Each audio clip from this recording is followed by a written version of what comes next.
to talk about this movie because I'm ready to play. What's up, everybody? I said a hip hop, the hip it to the hip hop, and you don't stop the rocket to the bang bang boogie. Say up jump the boogie to the rhythm of the boogity beat. Welcome to Lights, Camera, Cocktails. Happy Halloween month, everybody. Halloween. As you can see, we are in our Halloween costumes. Mine is recycled from like 3-4 years ago. This is an old one too. Oh, I like it though. I wish I had something scary like that. All of mine are like. And I bought this little hat because I knew I couldn't wear a real hat. That is straight up adorable. Yeah, I knew I couldn't wear a real hat with the headphones on. So if Smashley sees that, she's gonna want to put it on Robin. Okay. Robin, we'll put you in your costume next week. Ooh. All my costumes are like from a straight up romantic comedy because, well, let's face it, Ashley picks out all my costumes. Well, we have Mr. Top Gun. I know. What's happening, everybody? Tom Cruise is in the building. Shout out to my boy, Jay Styles. Jay Styles. What's up? Eventually, I'll lose these glasses. I don't care what these people think. What? Because it's hot in here, and we got the dramatic Halloween lighting going on today. I like it. I feel like I'm in like a haunted house. Very dramatic. Yo. So we are a podcast that pairs amazing cocktails with amazing movies. Yes. Oh my God. And yours are like green cauldron style. I like it. Yeah, I went with a cool cup for this one. All right. What we drinking? We are drinking today on this fine night in October. Oh my God, you're fucking freaking me out. Witch's Brew. Okay. I didn't even know you were going to do that. I know, that was perfect. Okay, so you're going to do 1 ounce of coconut rum. We got that Malibu. We have 1 ounce of peach schnapps. Schnapps? And we have 1 ounce of spice rum. And we got Sailor Jerry's, which is one of my favorite spice rums. All right, I got you. We got 1/2 ounce of blue curacao. Blue curacao. And 1/2 ounce of Midori. Yes. That's what gives it that green look, I'm assuming. The blue and the green there. Yes. And then we got 1 ounce of orange juice. I put 2 ounces because I was trying to fill a bigger cup, but do it on you, and I feel like that'll help it out. Okay. But the thing that makes it the Witch's Brew is if you add dry ice. Yes! Which I got today. We got some dry ice for you people. Or for us. Not for you. You don't get none. Might want to tune in on YouTube on this episode. You picking out your favorite ice cube? Well, yeah, because I feel like it's... Oh my God. Show me. Oh. I love it so much. Let me get one of them for my water. Okay. We're going to get as many dry ice cups going as we can. Look at that. I love it so much. Oh, that changes the taste a little bit. Okay. And we're going to drink it with straws because we're not idiots. Trying to burn our lips. Yep. Dude. Ooh, it's bubbly. Do you hear I love it so much. This is really cool. And that, my friends. Oh, do you hear that? Yeah, I know. Ooh, it smells good, though. That's super cool. That is the Witch's Brew, you guys. All right, let me get my straw inside the drink itself. All right, cheers. Cheers to you. Wow! I could taste a whole lot of sugar and a whole lot of alcohol. I can too. Oh, that's going to be a headache tomorrow, but it's worth it. It tastes good. And being that I came prepared, come on, let's take a picture real quick. Ooh. What's up, Instagram? It's bubbling. It ain't working. Oh, that's right. We're recording. Can't do that. Oh, well, dang. Jamie, you got me looking stupid. That was my him. bad. That was him. My fault. But look at this, you guys. Look at this. Oh, my God. This is super cool. It's like bubbling. I love it. All right. What comes next? I don't even remember. I'm so excited right now. Oh, my God, me too. Cheers one more time. Cheers one more time. That's good. All right, so, well, if you don't know what's next, I'm going to tell you. Tell me. It's time for some history. Yes. What are we learning about today? On something that I see in a lot of cocktails, but we have not had it in a cocktail until today. Until right meow? Right meow. And that would be peach schnapps. Schnapps. What the fuck is peach schnapps? I always associate it with Germans, maybe just because of Inglourious Bastards. I don't know. Because they were drinking schnapps in that movie. You are not far. Not far from the truth? You're not far from the truth. Nice. I would like to give a shout out to our friend Matthew, who gave me his dusty ass peach schnapps that he's had on his bar for a long time. Matthew, I think. He never uses it. Oh, and okay. When I was looking up the recipe, he was like, hey, I got a bottle of peach schnapps right here. Save you that can money. have it. And Save so thank that you. money. So thank you for that, because I had to buy dry ice this week. Yes. Dude, this was a great idea. She did not tell me about this until today. Yeah. So I got I am here and I super was like, excited. I got something cool over what's going on. Year 2 is starting off right. All right. Here we go. Okay. So, peach schnapps started back in Germany. Nice.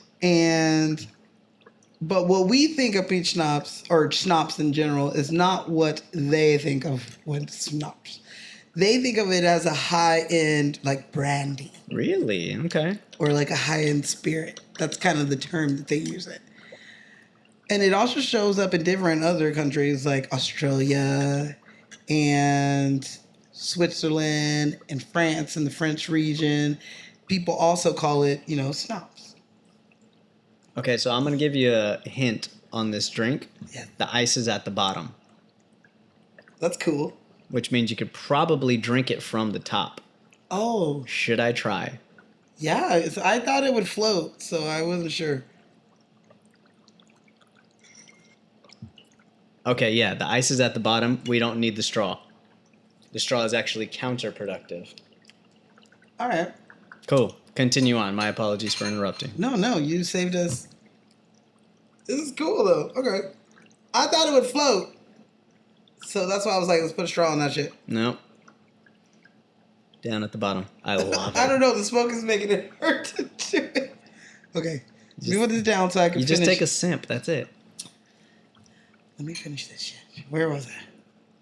So, okay. Let's fast forward. Okay. And in the 20s, it started showing up here in America. Gotcha. And it was more like the peppermint schnapps. Schnapps. It's a word. It's a word, yeah, with letters and shit. Yeah, so they were using it as like an after dinner drink. They would drink it like a slow shot, I guess. And it ended up mainly starting the drink off. But it wasn't until the 70s when it started becoming more and more popular because the baby boomers stopped liking their drinks, fucking strong, just on the rocks or neat. Uh-huh. So they wanted, they wanted to get fun and fruity they wanted to get and fun stuff. and fruity with it. I got you. So thank you, baby boomers, for that. They started to drink it. And I read actually in a New York Times article from 1985 about this, about how it became super... I know, it's so cool. It became super popular and that people, like, in the 80s went nuts for it. And it became the variety of them, peach, apple, cream, banana, or, maple. Blueberry. Yeah, blueberry. They became very popular. And it started actually bringing down the numbers for, like, whiskeys and vodkas and stuff, started to see their numbers dip. Okay. And I think because of that, they started having flavored. I don't see anything that proves this, but I think that once this started popping off, that's when other distillers started making flavored alcohol. That's to kind of compete. Fault, and they had, okay.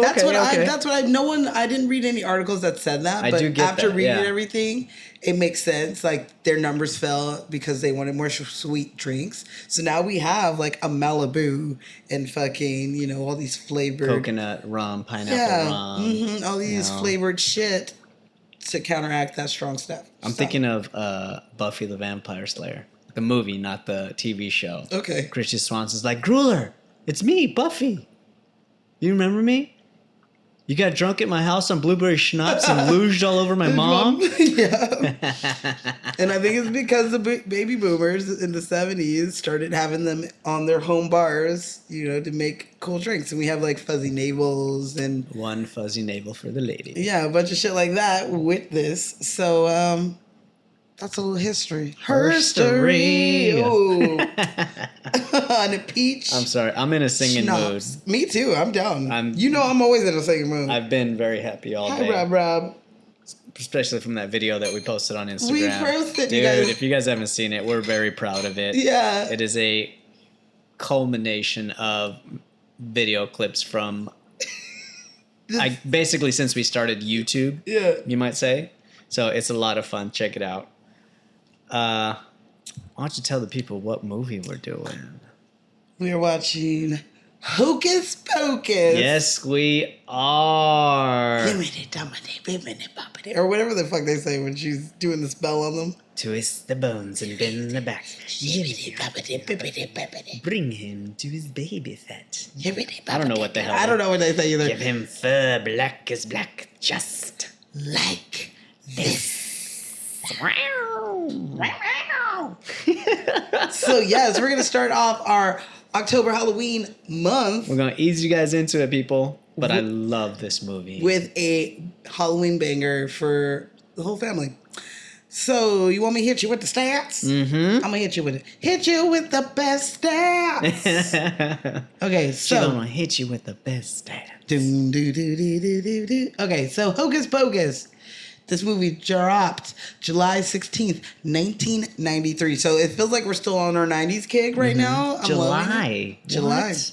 I do remember going to the movies to go see this with my mama. She took me. And in retrospect, maybe not the best time to drop a Halloween movie. Maybe not. Do you want a fun fact on that? Give me that fun fact. Fun fact, first fun fact. So it dropped in July because this is a Disney movie and they didn't want it to compete with another Halloween Disney movie that came out that same year. Oh. Nightmare Before Christmas. Of course. And another movie that dropped that exact same year was Addams Family Values. So they didn't want it to compete with that. Lot. Yeah, so they moved it to a month that they didn't have any. So that's why.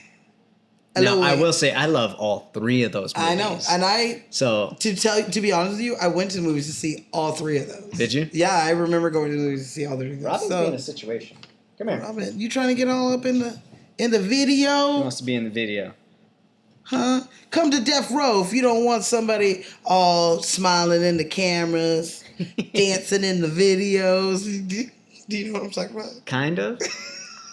I feel like I've referenced this moment before, but I guess it was like Essence Awards or Soul Train or something, whatever, when it was the East Coast, West Coast beef. Oh, yeah.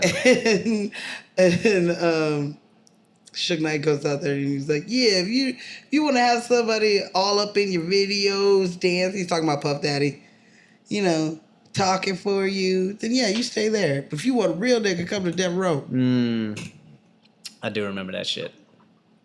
Careful. More bubble for my trouble. Okay, so... So how did they do? Let's do the stats. Okay. The budget was $28 million, which in today's money is $49 million. That's a healthy budget. Okay. It made $39 million, which in today's money is $69 million. It profited, but not as much as they expected, I don't think. Yeah. It's a win. Yeah, I mean, they made their money back. Yeah, and over the years, I'm sure it's made much, much more than that. Just. So, you ready for the Rotten Tomatoes? Yeah, hit me with it.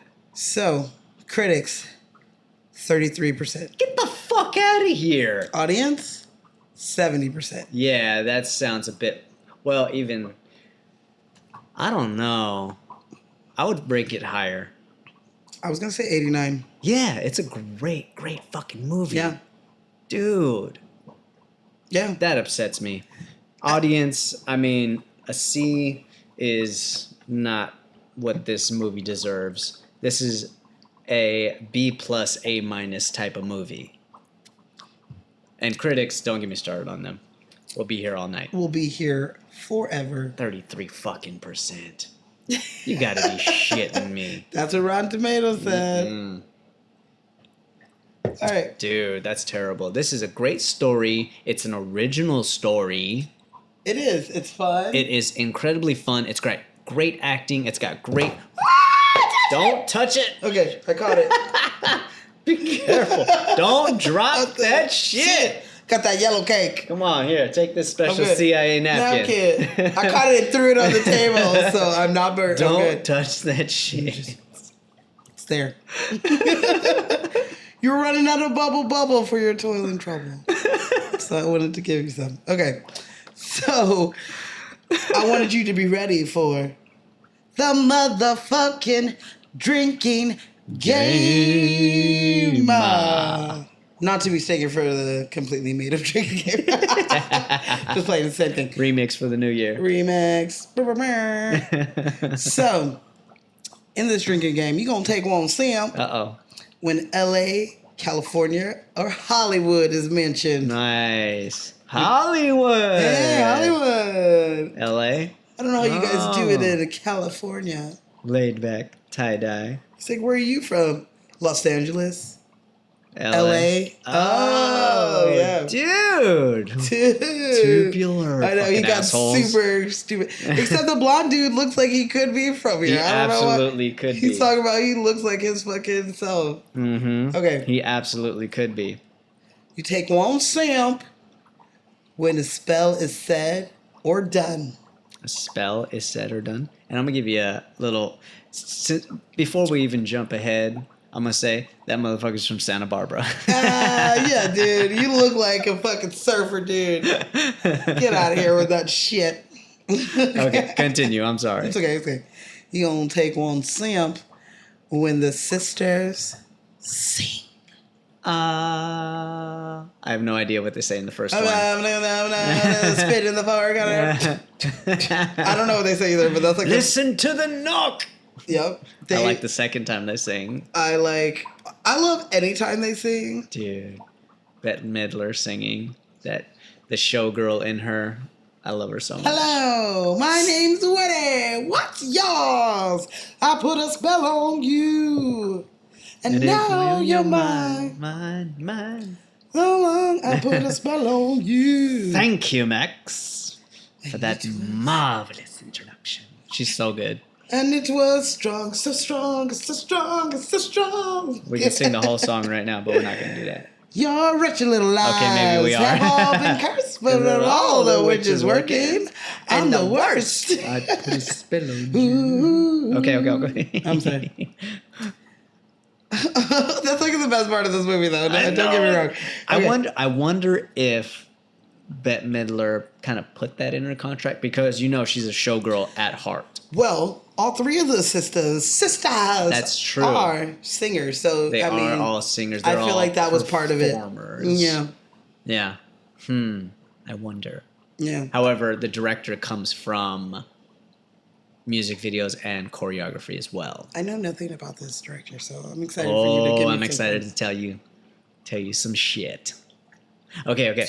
The drinking game. Okay, so you take one sip when the book moves itself. So if it blinks or opens or flies, book. Dude, this book is so fucking awesome. So you guys, I just want to point out that we have a little set decoration here.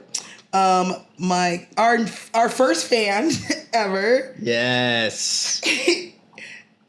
She had a beautiful birthday. And her mother, who is. This shit opens. If you open it, I thought it was like a structure. If you open it, they're gonna know where we are. Okay, and they're gonna come for their buck. They've opened it. So don't open that shit. Eva, for her birthday, got this from her lovely mother, who is my friend. And she made this book. It's just a little box, but it's super cool. She's so much detail. You gave it away.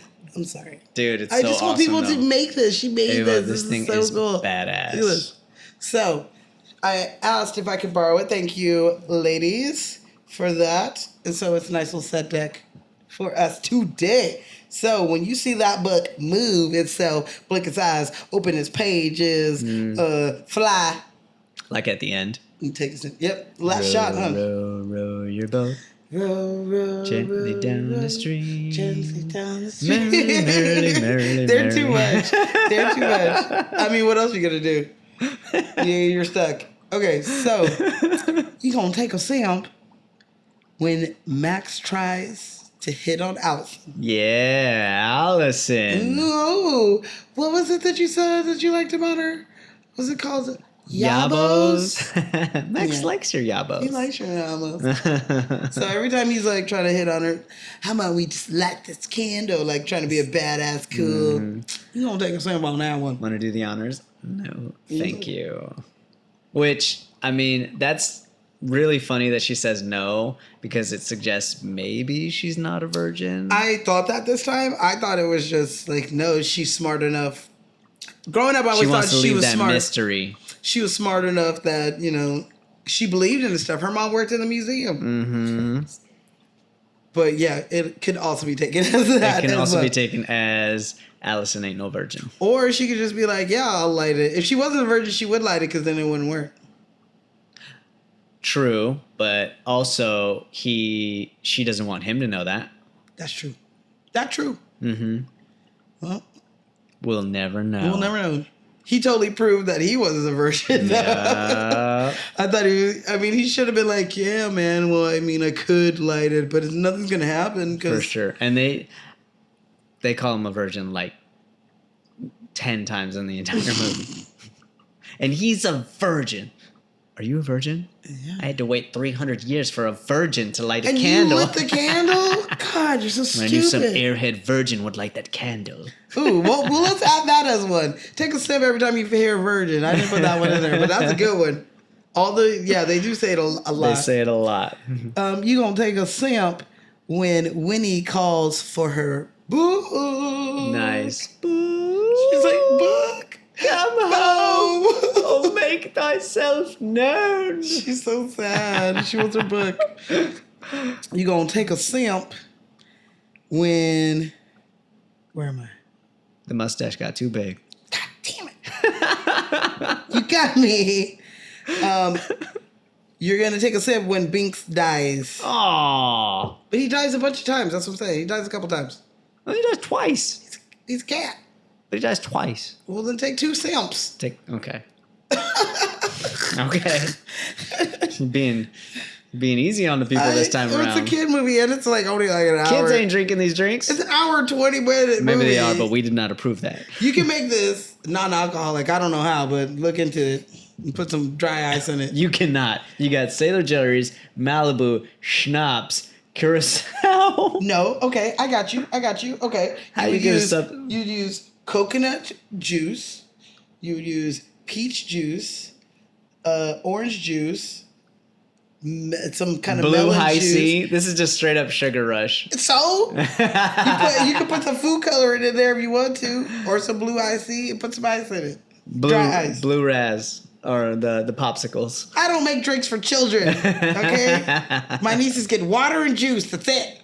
The fuck is juice? The fuck is juice? And it's watered down juice. Okay, so you're going to take 1 sip when an adult doesn't believe them. Like the fake cop. How much candy have you had, honey? Yeah. The guy who takes a mic from him, he's like, no, I'm serious. He's like, hey, yeah, great. You had your fun. Yeah. Come on. His parents. Anyone who doesn't believe him. I ain't lying. Who's an adult. For 300 years. Okay. Right down to the day. Now the witch is back. And there's hell to pay. Okay. So you're going to take a sip every time they're in the cemetery. Oh, okay. I got you. They're in the cemetery a lot. They can't touch us here, right? Well... They can't. They can't. I don't like the way you said that. Yeah, because they got the fucking... Creepy as fuck. Sewn up mouth bitch. Billy Butcherson. Yeah, he's close to being the book. Like, he's one step away from the book. I can't wait to tell you about him. Okay. So you're going to finish your drink when a virgin lights the black candle. Okay. So when he lights that candle... Come on, it's just a bunch of hocus pocus. How do you feel about movies that uses the title of their movie in their dialogue. In the dialogue. It happened last week too on Clueless, but I didn't mention it. Yes, I'm iffy about it because sometimes it can be done incredibly well. Sometimes it feels very forced. In this movie, it kind of feels forced, but not really. I've seen other movies where it's even more forced. So I know. all depends on the actor who's delivering it. God, you're so clueless. Would you look at that girl? She's so adorably clueless. We Yep. have to adopt her. Our stock would plummet. Okay, so you gonna finish your drink when the sisters meet Satan. Master! He said, "Come on, meet the girls." And his wife's like, "Fuck this shit." Uh-huh. Penny Marshall. Mm-hmm. Love her so much. We're not going to talk about her tonight because we already have talked about her, haven't we? We talked about her Staten Island. That's right. Summer. Yes, we have. But I would like to say that her husband, aka Satan, Uh-huh. is actually her brother. That's her brother? In real life, yeah. Really? Yeah. They've done a couple Gary movies. Marshall. Yeah. No shit. Well, there you go. They've Okay. done a couple movies together, but that's her broham. I didn't realize that. It's kind of weird that they're playing husband and wife, but yeah. Yeah. I suppose so. So you're going to finish your drink when Winnie turns to stone. She's like, And she's calling for the book. Book. yeah. That's true. Okay. I like that. What you want to add? Oh, is that everything? Yeah, that's all I got. Oh. What you gonna add to my drinking game? Oh, Robin, what do you want to add? Robin, you want some of my... Let's see. What can we add to this? All Hallows Eve. You could say take a drink anytime you hear a old-timey word like thy and thou. Oh, wow, yeah, get them drunk, dude. We'll do that one. We'll stick with that one. Anytime you hear an old-timey word. I do like it where she's telling her, trying to get her to do like the calming circle or whatever together. Uh-huh. She's like, Oh, sister, sister. thou art being honest with thyself. are you? I am calm. She's like, come on. Come on. I love it because it's like modern, but she's still using it. Well, my friends, that's the motherfucking drinking game. All right, so I like that so much. I gotta lose these glasses. I know I can't look it's at so bright in you. here. You keep looking at my reflection. Okay, so let's talk about this motherfucking Hocus Pocus. Oh my god, I love this movie. Disney, where are you at with this? I was an actual kid when this movie came out, Oh yeah, as were you. yeah. I told you my mom took me to the. So, 93, do you remember this movie? Yeah, You remember it coming out? I remember going to the movie theaters with my mom. Love it so much. Okay. I remember. I don't remember going to the movie theaters, but I do remember the movie coming out. My mom. So I probably saw it in 95 when it came out on TV or some shit like that. My but I was a kid. Worked graveyard shifts in the emergency room. And so this is July, so it's summer, so I'm out of school. And she would usually come home and like nap and then like wake up like late afternoon, early evening and like do her mommy shit. Okay. But I think this is one of the times where she didn't go to sleep right after coming home, and like we went to go see this. You guys saw a matinee.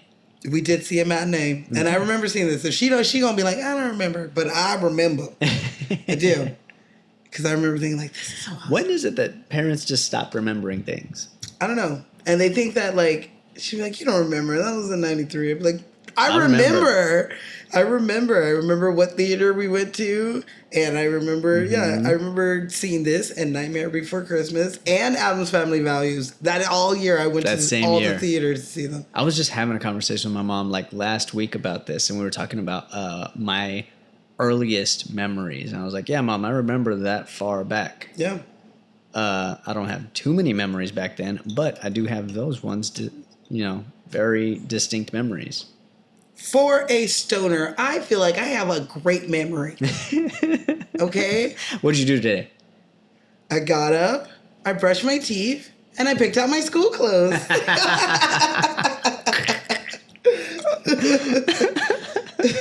I did get up and do my laundry, finish my laundry, brush my teeth. I forgot to do my laundry today. That's all right. Yep.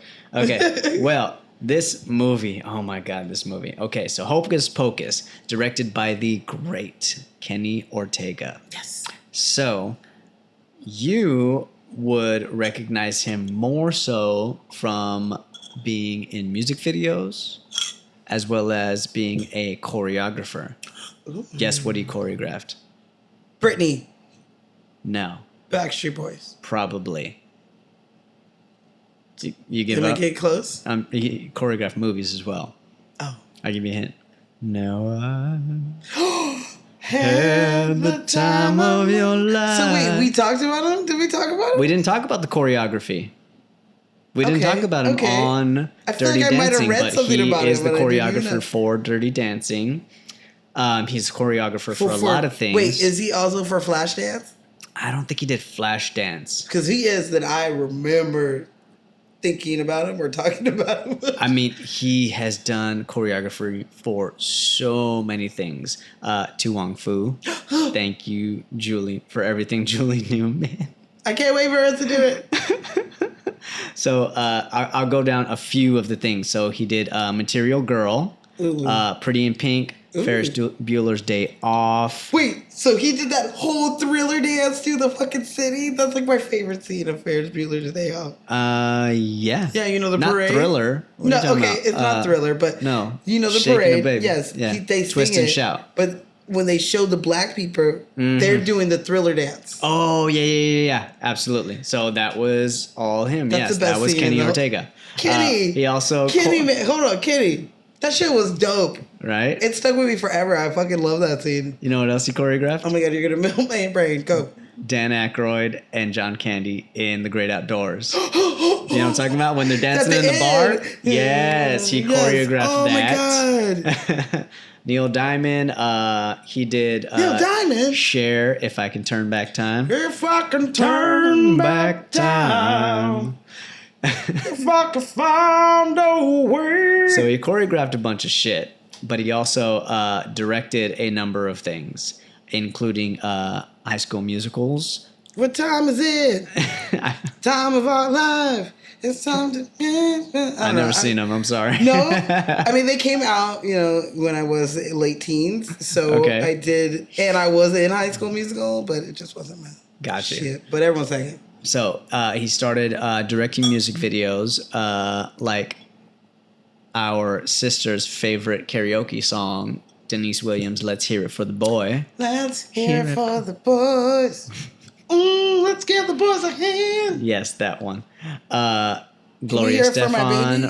Estefan, "The Rhythm Is Gonna Get You." The rhythm is gonna get you. The rhythm is gonna get you. The rhythm is gonna get you. Ooh. Who should have brought in?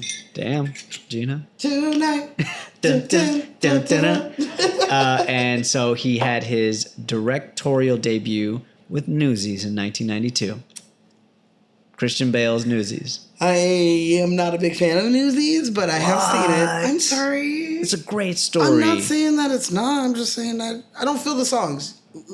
When I have a musical, if I'm not down for the songs, then I'm not really down for the musical. Not saying that it's not a good story and that it wasn't gonna, but it's just Santa Fe, it's just songs. are you there? It's a sad, depressing ass. Some of it's great though. Some of it's great. Some of it is very uplifting. Well, then next 'Cause I'm the king of New York. Well, next musical You gotta month, watch you could do it. the newer Broadway version. Like Jeremy Jordan fucking killed it. Oh, okay. Well, maybe I just wasn't feeling Christian Bale's fucking Batman. When doing Smashley it. walks through that door, I want you to tell her that you don't like I'm Newsies. not gonna and tell her watch, shit. Watch her reaction. She's gonna slap me and knock my drink out of my hand and tell me to get out of her house. I'm not gonna do that.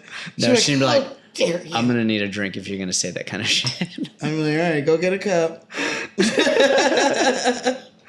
So he started with Hocus Pocus, he started with Newsies. Immediately, the very next year, Hocus Pocus. Music came out in 02. Newsies came out in 92, Hocus Pocus in 93. Since then, he has done a number of TV shows and a couple of movies. And like we said, he did High School Musical as well as the movie and the TV show. He did Michael Jackson's This Is It. This is it. Yes, he did. Here I stand. Mm-hmm. Dang, he got to work with the king of pop. Yes, he did. Okay. He also directed the newest version of Rocky Horror Picture Show with Laverne Cox. Okay, I watched that one. Let's Do the Time Warp Again. Yeah. That was him. And he is working on a new movie, Dirty Dancing. That's not new. No, it's coming back. He's doing it again. Like to theaters or just like TV? He's remaking the movie. Or they're probably like putting a twist on the movie again for the third time. But is it going to be a remake or is it like part 3? Because there's like I think it's a remake in like a different. I think it's set in like South America or something like that. That was not the second one, Havana Nights. Was it? That's the second. Did All right, he do then that they're one? doing that shit again. I don't know. Well, yeah, because I win. He didn't do Havana Nights. Okay. It's just been announced, so they're working on the script right now. I think we should change everything, and baby should be black, and I'm going out for this shit. I like that. I want to be lifted up by a fake Swayze.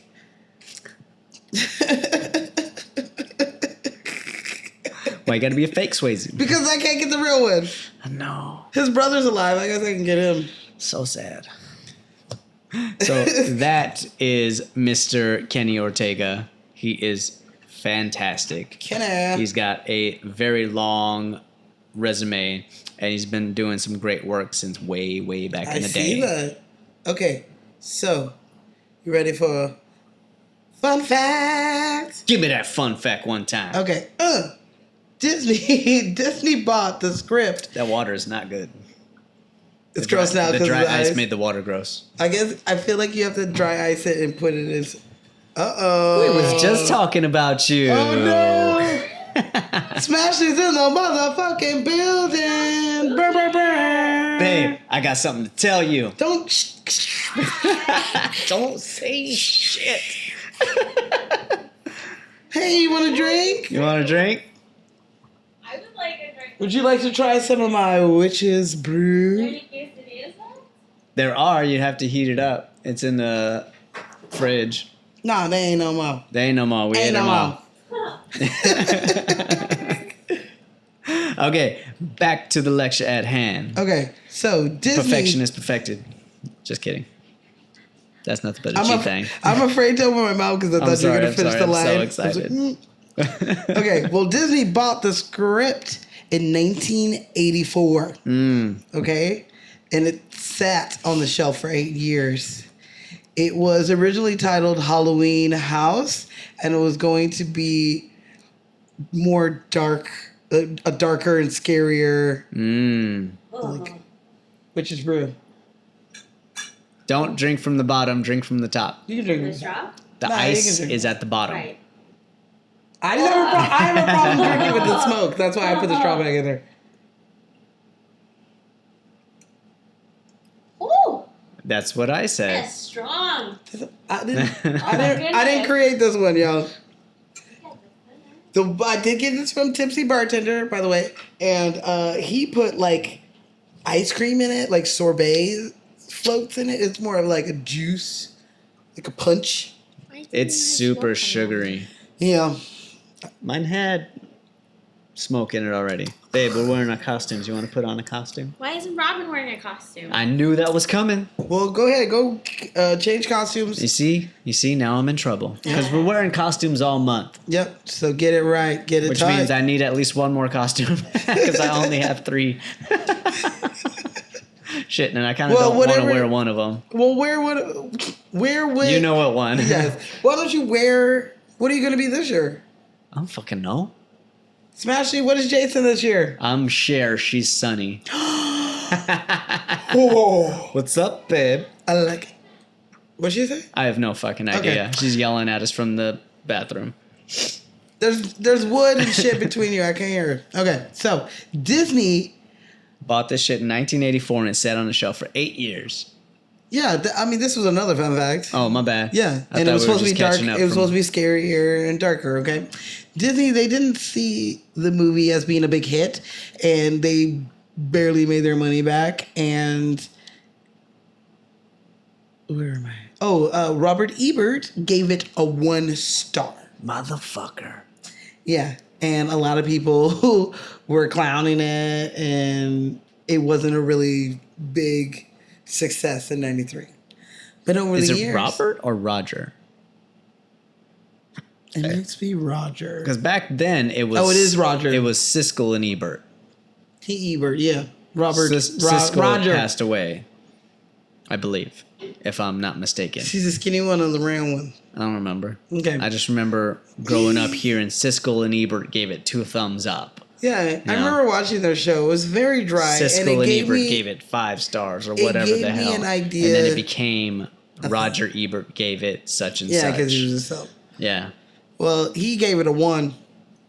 He didn't like it. Damn. A lot of Roger. people didn't like it. And it didn't really make a big comeback until it came out on VHS and the sales. I think once it did, it probably picked up rapidly because it's a 90 great kids, fucking yeah, movie. 90s kids love it. Mm-hmm. And it's just a big cult classic. Yeah, I remember like watching this, like sitting on my mom's bed as a kid, Yeah. watching this on the Disney Channel because my siblings were downstairs watching something else, and that was Yeah. the only other TV Yeah. in the house. It gets played every Halloween. Couldn't watch everything on your phone back then. No. Kids, y'all got it easy. you could just go in some tablets room. and phones and computers and laptops and all this shit. Hell no, you had a TV in the living room and your parents had a TV in their room. That was it. If you were lucky. And the one in the parents' room was small as fuck. Yeah. It was the size of a tablet. But Matter of it fact, was this a TV. screen is bigger. It's the size of your phone. So There's yeah. just one by one. Yeah, they just have small shit. I remember being somewhere. Where was I? It's like a party, and all the kids were end up being upstairs, and adults, they're all downstairs. Mm-hmm. And we all voted, and we were like, Hocus Pocus. And it wasn't Hell even yeah. October. I think it was No. like December. And we were like, let's watch this. And yeah, forever. Yeah, so absolutely. they might not saw it as a hit then. They see it like it now. A lot of I don't know if I can even call it a cult classic. It's just a classic. I would say a cult classic. Would you call it a cult classic? There are It's got a huge following. figures That's of true. it. It's got like everything. Matthew and Saul have a candle that has those Sanderson sisters on it. Did y'all see our candle? We're getting all kind of spooky. We're getting over all here. kinds of spooky. It's not up in black, here. but I'm black, so that works. Yeah. I don't know. I think that it's a great movie. They got my money for it. Mm-hmm. They made their money back and then some. And then some Just because you greedy didn't bastards. make millions upon millions upon millions. I'm sorry you didn't get Because you didn't no, triple your money. some Shit. Moana money or some Frozen Moana money. What? Moana. Oh, Moana. Just because you didn't get no Joanna money. Joanna man money. Like it's a big banker or something. I bet you that shit didn't make money. I don't know. Next March Madness, we'll find out. All right, so that was a little fun facts for me. What you get? What were we going to? I didn't hear you say Moana. Yeah, I know you heard said Joanna. Joanna man. No, Moana I'm so stupid. and Frozen. These drinks are going straight to our heads, y'all. Dude, there's a lot of sugar and a lot of alcohol in these things. Witches brew, don't fuck around. Next week will be. I think I'm gonna have to end up making it up because I can't find what I really want. Add a bit of thy long tongue. Dead man's toe. That's what you Dead put man's toes. That's what you put in it. Dead man's toes and a dead man's toes. All right. Okay. Sarah, you were in the back dancing idiotically. She just goes to the back and starts dancing. Okay, so let's talk about this cast, starting with the man who doesn't say anything until halfway through the fucking movie. Okay. Mr. Billy Butcherson. Yes. So Billy Butcherson is played by a man named Doug Jones. Doug. My dude is very, very famous. Is But- he? What's he look like? He looks like this. Like he's got very, very hard, striking features. That's why they He's picked him tall for and being skinny. like old timey 1800s because he has that face. He absolutely has that face. He's a Midwest boy. He's born in Indiana. But so he is not famous in the way that you think. He's not like freaking, what the hell's his name? Brad Pitt and Scorsese and DiCaprio and freaking McConaughey and all them. No, he is the guy that you go to when you need a specific character where you never see their face. Yay, Robin! Robin's ready. Bring my puppy over here. You're She got a twins. costume on. Where the hell? Happy and How the all. fuck? You rounded her You've been up. hiding costumes from us? Oh, my puppy's Our got hat a is like the witch's same hat. size. We have the same size hat, Rob. Oh, so Oh, don't be cute. mad. Don't be mad. Robin. Get glad. Babe, you're so mean. She's like, I'm doing it for the gram. Damn it. Doing it for the gram. So I'll even put my glasses back on just for that. That's so cute. So back to Doug Jones. So Highway to the danger zone. Every time you put them on, I'm gonna start singing it. yet I couldn't get a motherfucking audition. Unbelievable. I don't know. Managers, agents, what's up? Your boy needs to get some auditions. The trailer looks misleading, so I'm not really. I'm gonna go in optimistic, but Uh-huh. I don't know. The trailer didn't look as good as I thought it was. Okay, I got you. What do you want? Well, anyway, Doug Jones is a movement expert. So he's the guy that I'm going to go down a little list for you here. Give me a little So my dude was in Pan's Labyrinth. Who was the yellow of that movie? Who do you think he was? He was that like goat thingy thing, Yes. or the thing with the eyeballs, fingers. I think it was the eyeballs. Oh shit! More so, That thing was scare the crap out of me. he was in Hellboy 2, Okay, The Golden Army. I only saw the first one, but okay. Okay. I'm sorry. In Pan's Labyrinth, he was the Pale Man. Fauno or something like that. Oh! Yeah. Also, Yeah, we Shape never of do- Water. We never see his face, huh? Not like No, really. you don't see his face. You see his movements and all that shit. So in Shape of Water, he is the fish thing, alien thing with the amazing ass. You know what I mean? Yeah. So okay. he's that dude. Okay. And he has done fucking absolutely everything from Men in Black to Bring it on back to Man in Black. What? What was he in that? he was like the Thin Man. That's his title. It's called Thin Man. I don't remember shit. When did Men in Black come out? That was years ago. I think that was in the beginning of the movie. Yeah, I think he's Joey. I don't know who Joey is. Oh, Joey. Which one's Joey? I don't know. Remind me which one Joey is. I don't know. Okay. Well, moving on. Okay. That's what he does. So he is constantly doing characters and things that require great posture and specific movements. And so he's Billy Butcherson in this one. You wench or whatever it was. Trollop, Trollop. fuck to something, firefly from hell. I've been waiting forever to say I've that. been waiting centuries to say that. Ugh, just talk Say that what way. you want, just don't breathe on me, So Robin. breathe on me, you stank ass.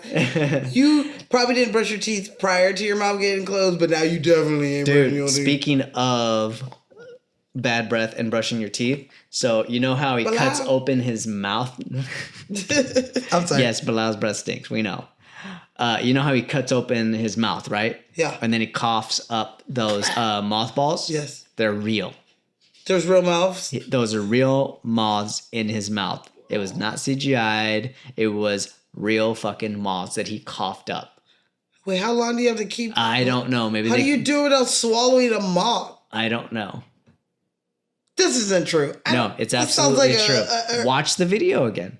I did my research. It's true. He coughed up them moths. I mean, maybe they were like fake like moths or something like that. Okay. But he straight up coughed those things up so that they would like flutter out and shit. Okay. All right. That makes more sense. I'm thinking they have real moths. They put it in his mouth and they're like, all right. I mean, they're probably action. not. They're probably fake of some sort. But they had to be like real enough to where they like fluttered out of his mouth. That great. That Yes. okay. Uh-huh. You'd have to pay me extra if it's real. All right, these are gone. Highway to the danger zone. So, Doug Jones, we love you. You did a hell of a job in this and many, many more movies.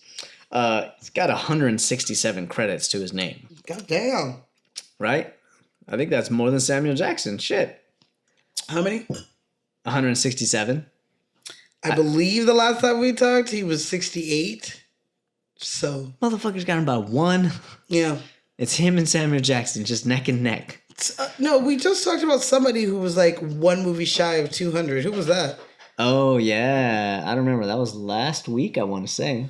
Somebody was like that. Oh, it was her dad, right? Morty. It might have No, been. or No, whatever. no. It was Mr. Hall. Mr. Hall. Anyway, moving on. Let's talk about my dude, Mr. Sean Murray. Sean Murray. So he is in here in the beginning. He is in here in the end. He is Thackeray Binks, thou mangy feline. I always thought it was Zachary. I did too. It's TH. Yeah. Thackeray. Oh, yeah, no, I know that now. 'Cause I had to write everyone's name down, but And waiting for you. Thou hast waited in vain. I was pissed. I was like, I thought his name was fucking Zachary. Thackeray Binks. What the hell? Whose name is Thackeray? That's not even a name. That's weird. 1693, yo. I'm sorry if there is a Thackeray out there. let me bring Sorry, that back. Thackeray. He's like, that's my name. It's almost like you got to say it with a lisp. Thackeray. Thackeray. Yeah. All right. So if you notice, Thackeray's. That's fucking hard to say. You know what? We're gonna call you Zachary Zachary. because If you say it fast that enough, shit no is a one will know. nightmare. Thackeray. Thackeray Binks. So he is in the movie in the beginning. He's in the movie in the end, and all throughout the movie, You hear the his cat is not Mr. Sean Murray. The cat is a different actor. Who, Wait. you wait. didn't know this? Wait. Did we break you? Wait. So you're telling me that when he becomes Binks, he's a totally different dude. He's than played by a different voice, yes. Than when he. But why? And it's a voice that you know very, very It well. sounds familiar. It does. Who the hell? Who? His name is Jason Marsden. Who? Jason Marsden. What's it look like? What have you been on? He has been on Boy Meets World Okay. and Blossom Okay. and Clueless, the TV show. Okay, I watched all these, but I can't And put a a face. Goofy movie. Does he play Max? Yes, he does. I always thought he Max. Max. Max. Oh my god, Max. that's such a great movie. Oh shit. Oh, Wait, and let me Max see is his in face. it. Show me his face. You know him. He's like You the know- 90s version of Adam Devine. You know him. Oh, My dude, yeah. some people get on the typical thing. If you're living all thing in the week, it ain't a question of it, just a matter of time before I move to the front of the line. Okay, all right. This will. Stand out. I know. I didn't even So get to the. you recognize him in Boy Meets World. Yes, I do. Yeah. Well, he doesn't look anything. He had that mullet, that late 80s, early 90s 90s mullet, mullet. yo. I'm But glad we you ain't cut that talking about shit him out. yet. I mean, we basically are. You moved to him. You said Thackeray. Thackeray is played by Sean Murray as well as Jason Marsden. Okay, so Thackeray, not Binks. So they're two different people. No, they're not. There's the cat and then there's the man. Yes. So the man is man's played name by Sean Murray. His the name cat is is Thackeray. played by Jason Marsden. His name is Binks. It's not. It is. It is not. Oh my God, Smashley. What? What the fuck is the cat's name?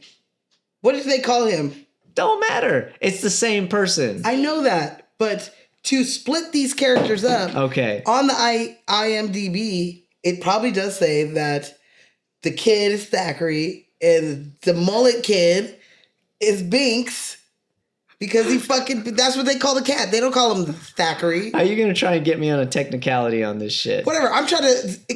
I'm doing this for my own They sanity. call him Binks. Thank They you. call the cat Binks. Binks. So they're separate. Two different characters. Same character. It is not. They're both named Thackeray Binks. The only difference is with Jason Marsden on IMDb, it has a hyphen that says voice. That's it. His name's motherfucking Binks. I don't give a shit what you guys say. One, this is very I'm not happy about this. I thought it was the same dude forever. No. Why would you do that? Why I you don't hide know. two Maybe people? they just loved Jason Marsden. You're right, because I like Binks's accent And better. he is than a I like- voiceover actor. I don't like Thackeray. I think I know he's supposed to be like a cute old timey boy, Mm-hmm. but he just looks way basic. And I don't like his accent as much as I like it as a cat. Now that you say there's a separate part, it makes more sense. It makes more sense to me now. Thank you. It does make you wonder why they didn't just cast one or the other for the whole thing. Disney, you couldn't just pay one dude? Guess not. They're like, hey, we only need you for a 4-day shoot because you're at the beginning and you're at the end. Like, Maybe. Could be. Yeah. He was real pretty. he was pretty, I guess. He just wasn't my kind of pretty. I had this argument with a coworker. Mandy, You're so mad. If she listened to this, because we literally had a 20-minute conversation about how she was like so in love with him, and I was like, he's okay. And she's like, you weren't in love with him? I'm like, no, I was not.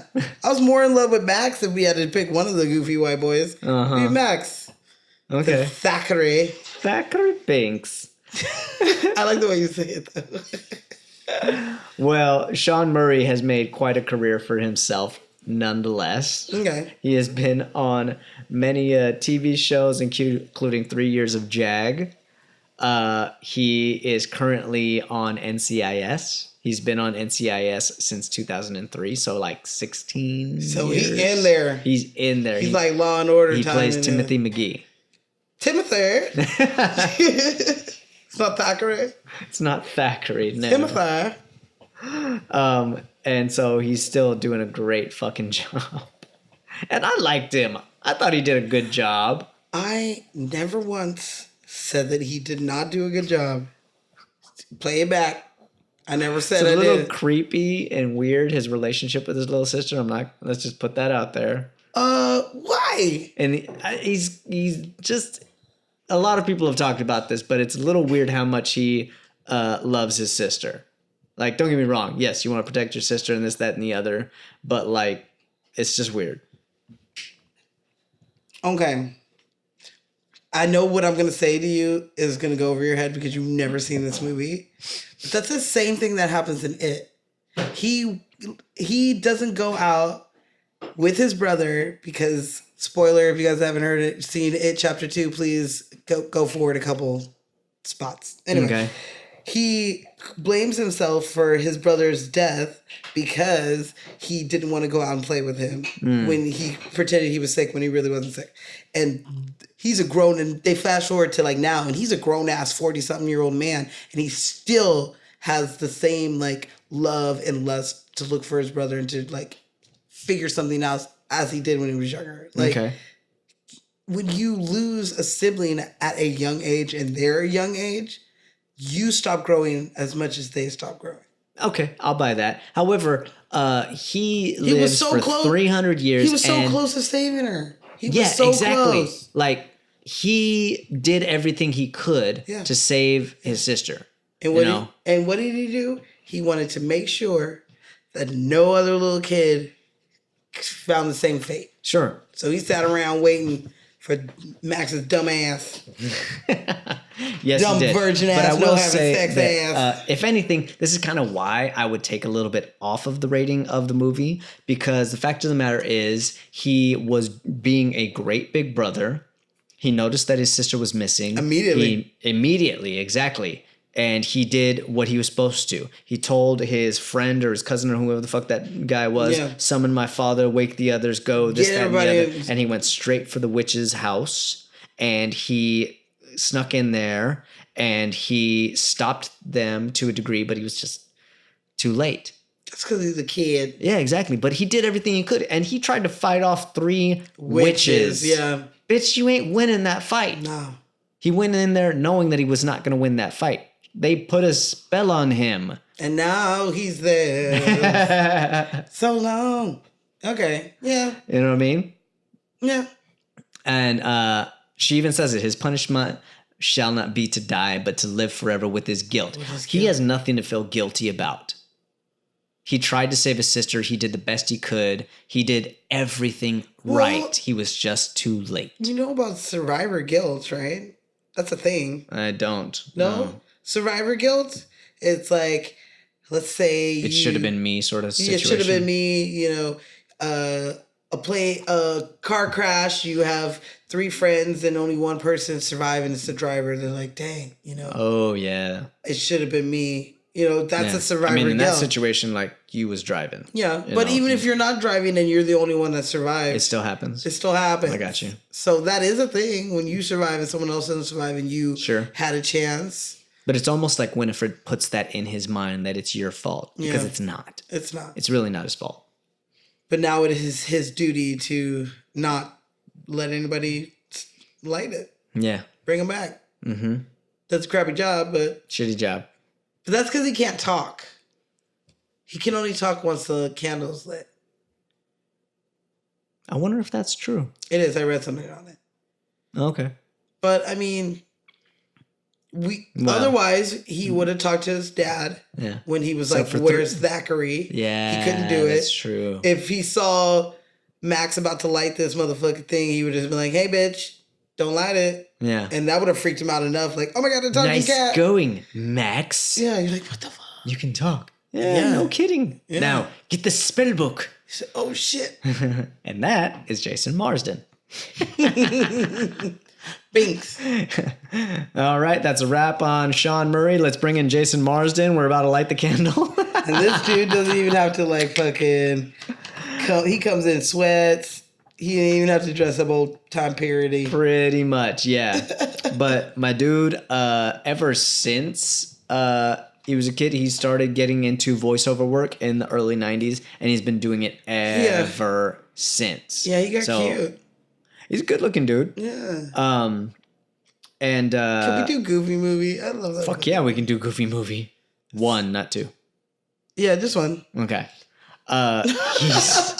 He's like, hey, hold on. Are we gonna have a Disney month?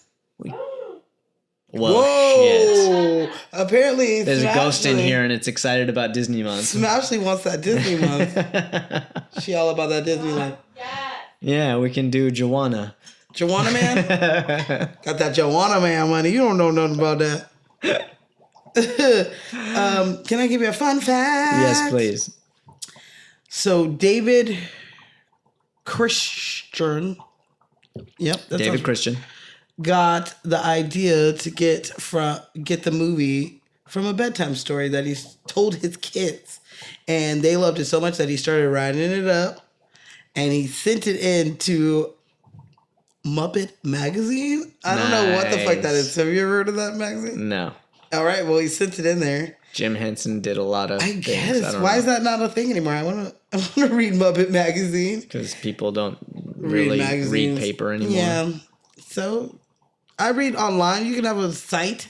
Anyway. So, yeah. So it started as a bedtime story for some kids. Turned into a short story that Disney bought and turned it into apparently a bad movie by the critics' standards. Fuck the critics. Talking shit. 33%. You guys are out of your minds. Anyway, Jason Marsden is still doing his thing. He's been on a show called The Lion Guard. plays the voice of Kovu. Oh, You know this show? yeah. Oh, okay. I It's a don't. Disney. It's like a Lion King spinoff. Oh, okay. Got you. It's a cartoon. Before that, he was doing a show called Young Justice. Okay. Where he plays Bart Allen, another voice. Okay. He's got a very distinctive voice. He's getting it, man. You know, He's and doing that's where he makes majority of his money. The littlest However, he's a amount good of work. actor too. Yeah. I would love to see him in a live action again. So Jason Marsden, if you listen to this, you know, talk to your agent, man. Get out there because you do good work. We You're like cute. you. Let's see your face. He's a good looking dude. Yeah. You know, he's short like me. It's okay. So, but he's got a great resume. People still love see you. him and they're gonna want to cast him.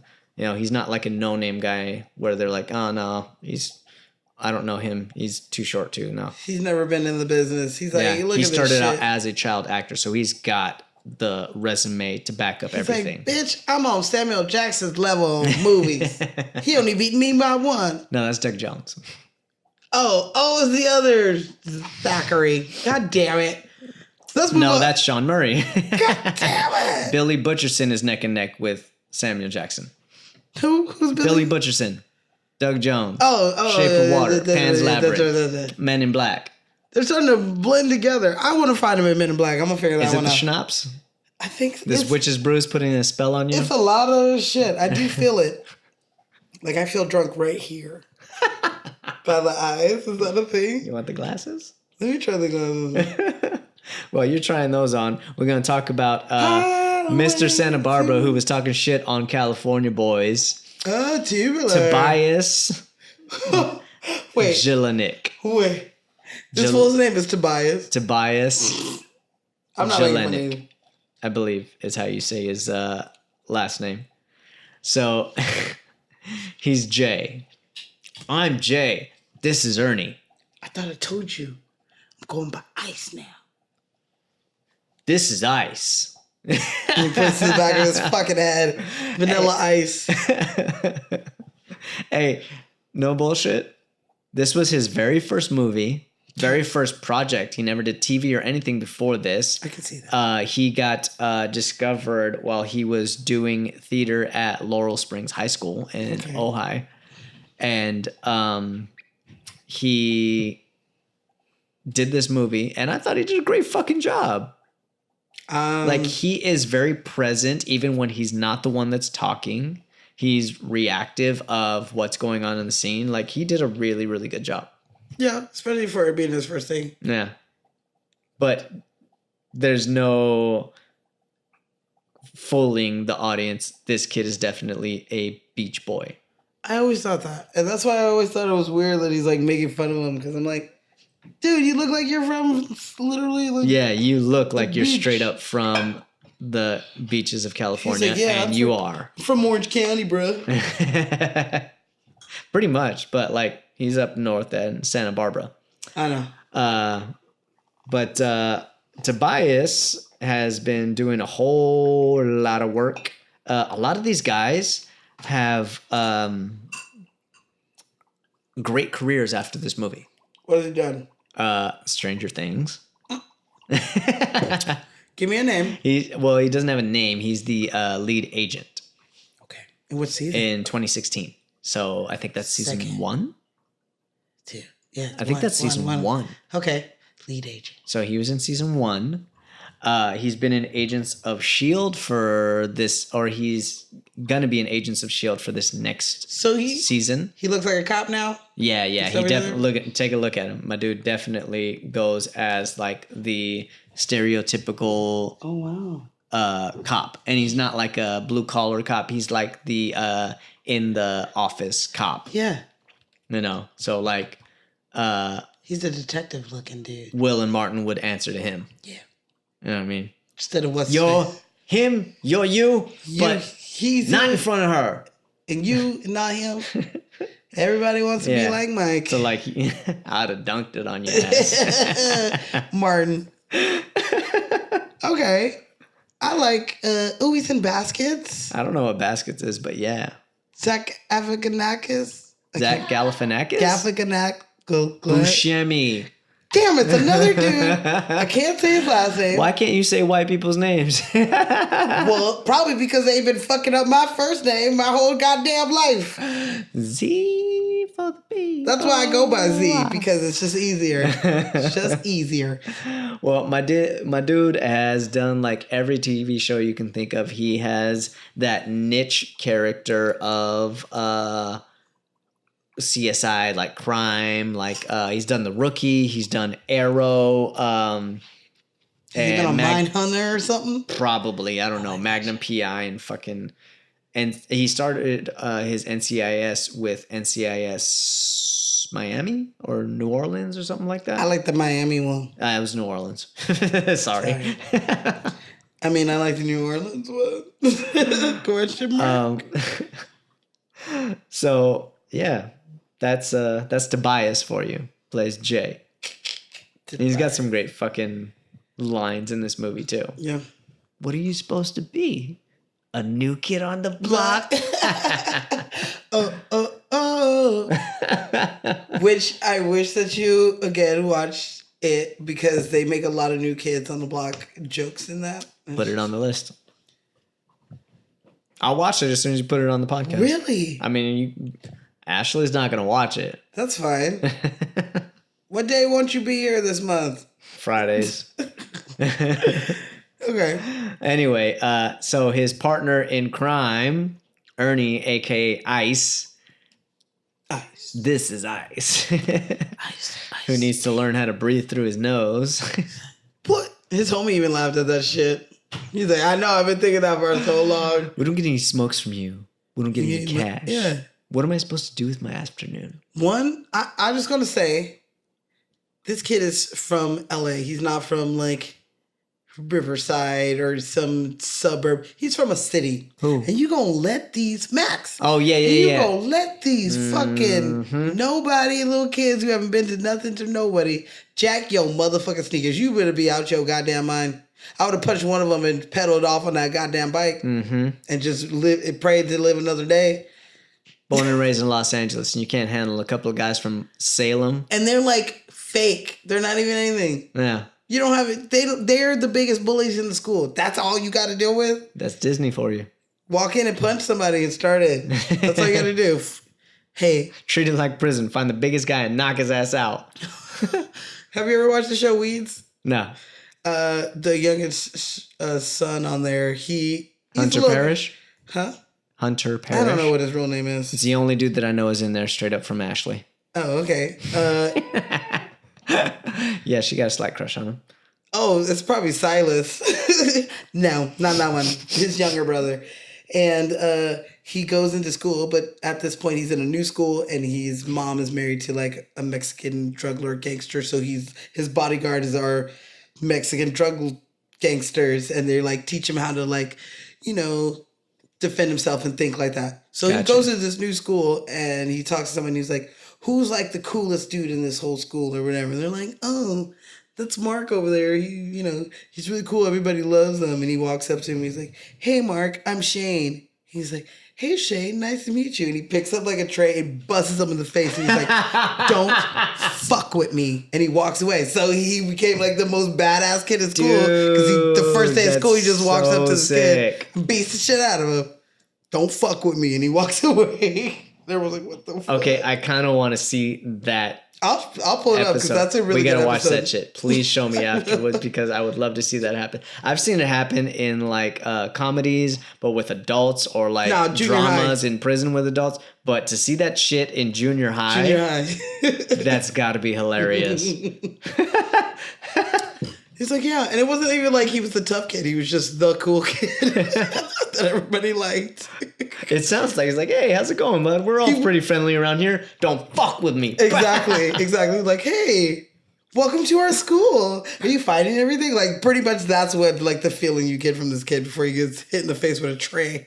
It feels like the school in 21 Jump Street or some shit. It's like Dave Franco comes to meet you and greet you. Yep. Don't fuck with me.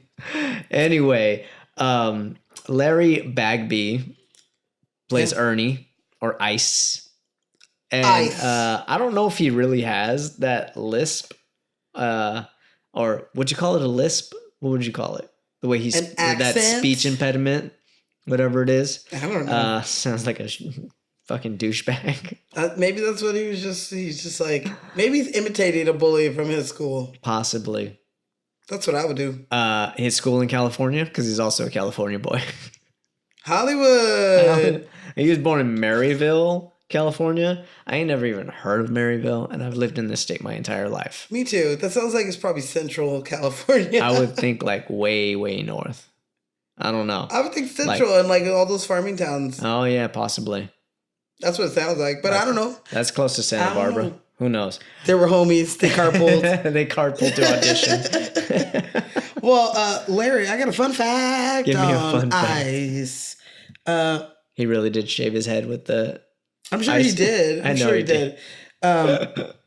Not only did he play Jock Larry Blatesdell What on the Buffy. fuck did you just say? He- Oh, okay. He plays a jock on Buffy. Larry Blaisdell. Yeah. I see. I said it right? Kinda. Sure. Let's go with that. In the TV show. In the TV show Buffy the Vampire Killer. So you've watched it. Yeah. Okay. Does he have the speech impediment in that?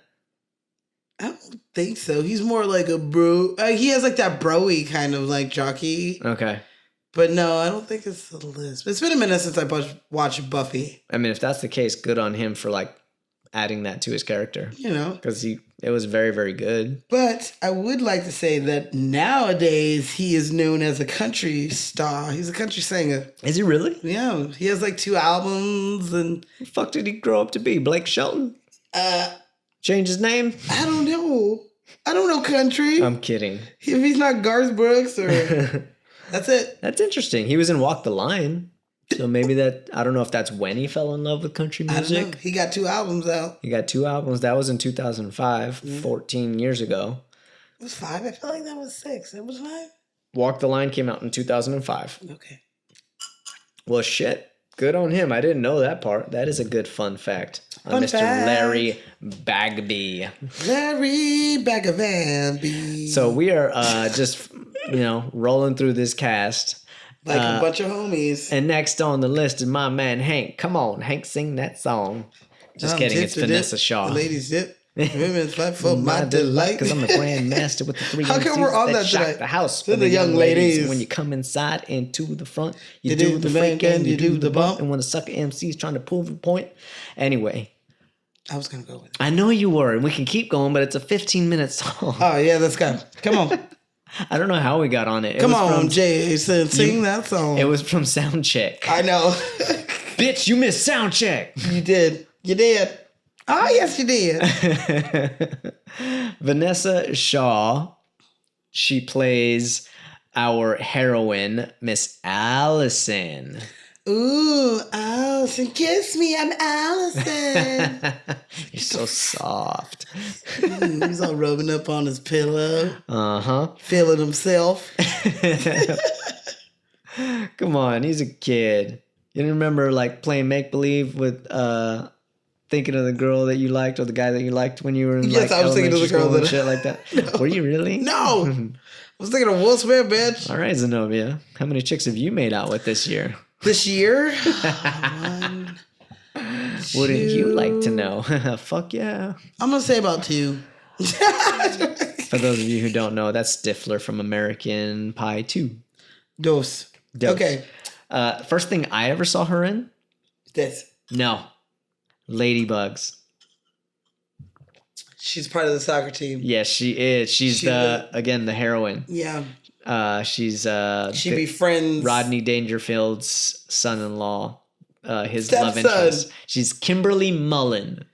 You're right. I remember that. Mm-hmm. I liked Ladybugs. That was a good ass movie. What's Yeah.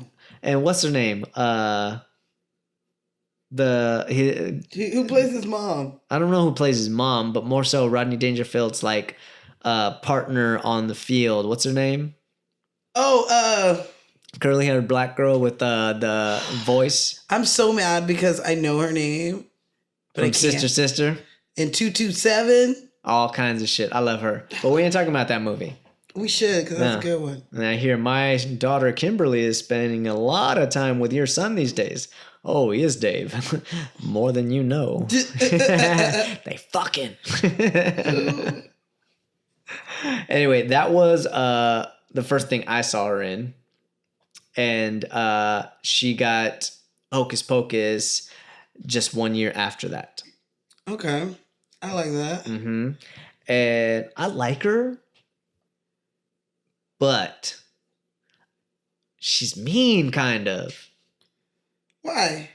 Like, I don't know. I think she's not. She's a no nonsense type of girl, which is great by all means, because she's a pretty girl and she's in a small town, so everybody knows her, and she kind of like makes sure that these guys aren't going to be messing with her. Basically, like, Well, she yeah. doesn't put up with any nonsense, which is great.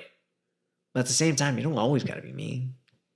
One, he's a new kid who thinks he's so fucking cool. He gives her his number in the middle of motherfucking class. That took some guts. That did. But I would have handed it back to his dumb ass too. Like, get out of here, boy. You gotta take more than that.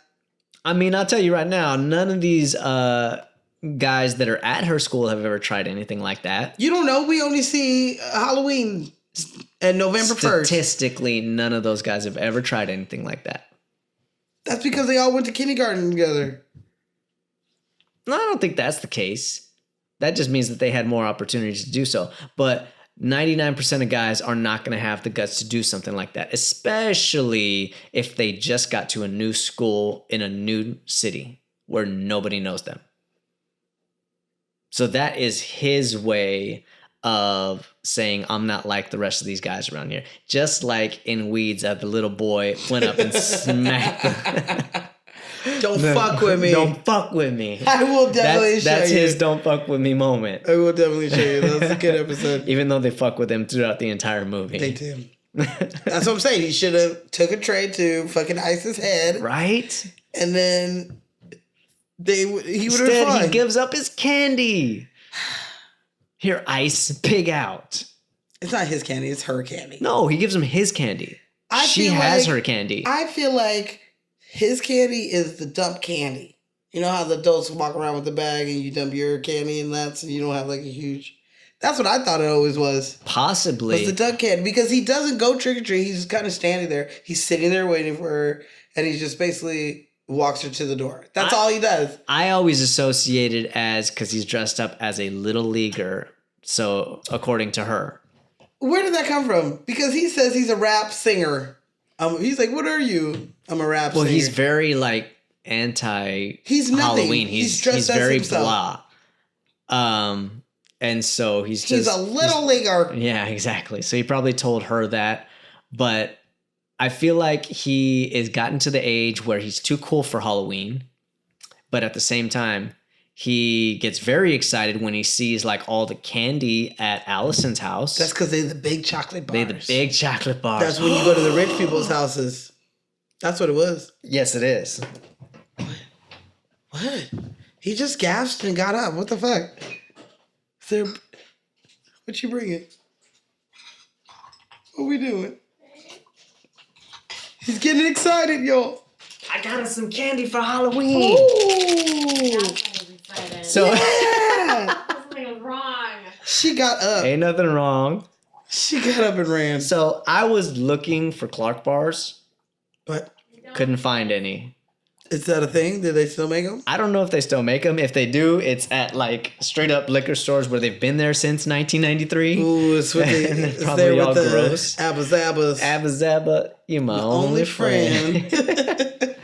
So I got us a Milky Way. A Yes. king size Milky Way with 2 little Milky Ways inside. Yes. Happy Halloween. Thank you. I almost got candy and I forgot. So this is perfect. But it's probably freezing cold and loud. So I'm going to get back to what I was talking about. What was I talking about? Oh, that's good. Vanessa Shaw. So she has been in many, many things, including Eyes Wide Shut, which we were talking about earlier before the show started. I haven't watched that movie since it came out and I was young and I didn't get what is going on. So I should probably maybe rewatch that. But she's also in The Hills Have Eyes. She is in The Hills Have Eyes and 310 to Yuma. She is, I wouldn't call her stereotypical, but she is your beautiful, blonde, blue-eyed white girl.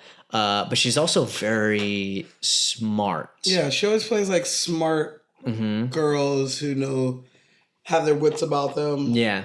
And so that's kind of her casting nowadays. She recently did a recurring role on Ray Donovan. Okay. I don't know if that show's still going on or not. I don't think so. But yeah, I loved her. I think she did a great job.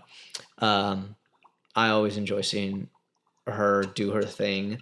I did watch her in an interview earlier today, among other people who were being interviewed about this movie. And she was talking about the audition process and the, what is it called? The chemistry tests and things of that nature, and who she was supposed to audition with and who she ended up auditioning with. Who? I mean, it's okay. I might as well say it now. It is widely known that Leonardo DiCaprio almost played this role. Yes. So that's not entirely true. Leo never had any intention on playing this role. However, what happened was the casting director for this movie had Leo come into audition because she wanted our director, Kenny Ortega, to meet Leo so that he can get a better understanding of what he's looking for this movie. But she told him before Leo even came in, don't get your hopes up. He is unavailable. He's already slated to do 2 other projects. What's Eating Gilbert Grape, as well as This Boy's Life. Which, guess what? Sean Murray was also in This Boy's Life. He was one of the kids in This Boy's Life. Yeah, he's probably one of his like greaser friends who be getting in trouble with. Exactly. Oh, shit. I don't remember which one he was. But so casting director sent Leo in to audition with Kenny Ortega. Kenny spent like 30 minutes with him and just immediately fell in love with Leo. As we all do.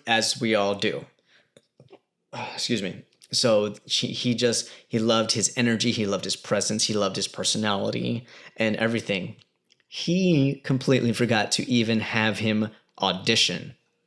For Hocus Pocus? Yeah, he didn't even read any lines. He didn't actually audition. It was more of a general meeting. Okay. So Leo's like, what the fuck am I doing here? No, it wasn't even that. Leo even said like, I'm sorry. I mean, I wish I could do this, but I'm already in talks to do these other 2 movies that I really, really want to do both of them. And he ended up doing both of them, which was This Boy's Life and What's Eating Gilbert Grape. And so after the meeting, he called the casting director and was like, is there any possible way? I love this kid so much. He is perfect for the role. Is there any way? And she's like, no, it's not going to happen. You ain't going to get him. You ain't going to get him. So if he wanted it, he could have had it. Yeah. And he never even like did. And thankfully, and I think that if he had taken it, his career would have gone in a completely different direction than it has. Don't get me wrong, he still would have done things that he wanted to do, but he did What's Eating Gilbert Grape, which was his first Oscar nomination. So, did he make the right choice? Absolutely. I don't think it would have changed the route of his career because of what he wants is what he wants.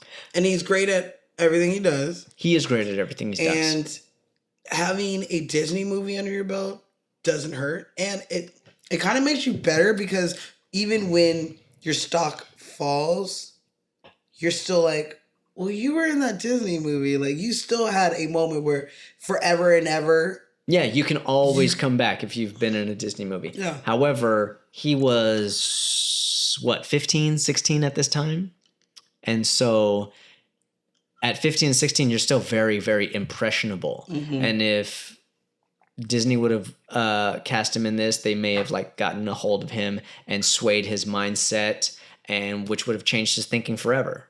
You know, and he may not have done some of the greater works that he's done, like Basketball Diaries and all the gritty things that he's done with Scorsese and so on and so forth. But very, very soon after Leo had his meeting with Kenny Ortega, Omri Katz came in and he said that he had the same feeling that with Omri that he did when he met Leo. And so he was very, very happy with casting Omri Katz as Max. So that's I got the info on Leo getting cast for Hocus Pocus. I got a fun fact on Aubrey. What is his name? Max? Yeah. Omri? Omri. Oh, okay. Both of those names sound similar. Don't you make me feel Don't ya? Don't ya? Okay, so he was sick on his first audition for Max, and they were like, "Nah, we don't want this dude." And they were probably kind of semi hung up on Leo, focused a little bit, trying to see if they can break him away, Throw him some more money. Yeah, and then that didn't work. They offered him a lot of money. They probably brought him back to audition again, and then they were like, "I guess we could use him." And that's how he got the job. That sounds bad. He does a great job. He does do a great job. And Vanessa Shaw, like I was saying earlier in her interview, she was talking about how she was supposed to do a chemistry read with Leo. And that's when Leo finally said, "No, I'm not going to do this movie." See, ain't nobody got time for that. Yeah. I got scripts to memorize. Exactly. I got to research. He probably finally signed his papers for What's Eating Gilbert Grape or something mental like health and fat people. I got things to research. I ain't got time to come read for this bitch. And so Vanessa Shaw was supposed to do a chemistry read with Leo, and he finally put his foot down and said, "No, I'm not doing this movie." And that's when she did the chemistry read with Omri. I always felt like he was too short for her. Probably. He's not very tall. And she seems like she's tall. She does. But that was kind of her casting from the get-go. Like, even in Ladybugs, she was tall. Yeah. You know? And so people... You gotta watch Ladybugs. That's been a minute. It's a good-ass bringing movie. me back. I can't remember the name of the kid in Ladybugs, but I remember she was like eye level or even just slightly even taller than him. I think they were like, I don't know. Yeah. And I think Omri grew a little bit because you see him in this movie. Yeah. And he's like eye level with his mom, especially when he doesn't have any shoes on after he gets jacked. She's like, he didn't have any shoes on. He's like, must maybe be some form of protest. But now he's 5'10". My dad would have been like, "Where the fuck are those new Reeboks I just bought Exactly. your ass? First day of school, you already..." It's not first day because it's October, but he's like, "Your first year here at this new school, and you already got jacked for your damn shoes." Mm-hmm. We moved you out of the ghetto to a good neighborhood. No, I'm just kidding. I don't think they lived in the ghetto. Oh, yeah, definitely not. No. No. And they got a real nice house in Salem. So cute. I think the parents just wanted to slow it down and get away from the LA life. I would never move there in a million years, but it's very beautiful, and I have always wanted to go visit and go to the Salem Witch Trial Museum and shit like that. Yeah. Some of this stuff was filmed in Salem. I know, yeah. Some of the houses. Allison's house is filmed in Salem. I can't remember what the name of the house is, but it is a famous house. It is supposedly haunted, and nowadays it is a museum where people come in and take a tour and stuff like that. You're like, whoa, they're rich. Now, some of the other stuff is not. Like the fountain that they're like dancing around after I think they burn the witches and then they're dancing or something like that in front of a fountain. That is a very famous fountain. Where? You know where it's from? It is the same fountain that is in the beginning credits of Friends. Yes, it is. Exactly. Okay. Also, something we noticed earlier today. You want to tell them? Yeah. In the scene where she's trying to convince him to take her trick-or-treating, and he's like, yeah, you're 8, go by yourself. Mm-hmm. And she just screams, Mom! Mom! The next scene is... it's a wide shot of the house, right? A wide shot of the house that they're in and all of it. And then it shows... Cut to the inside with a pull-out shot of him walking down the stairs. And the picture that is behind them is a painting of the actual house that they're in. Mm-hmm. So, yeah, I did notice that You pointed that out. I was like, nah, I don't believe you. That looks like we rewound it and everything. I was like, oh, shit, that is the same house, just a different angle.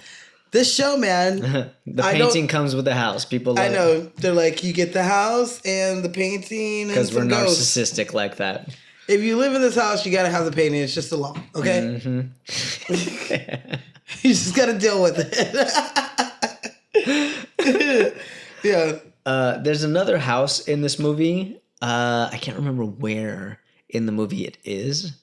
But the next character or the next actress that we were going to talk about anyway worked on this location at this house on this project as well as years later in American Beauty.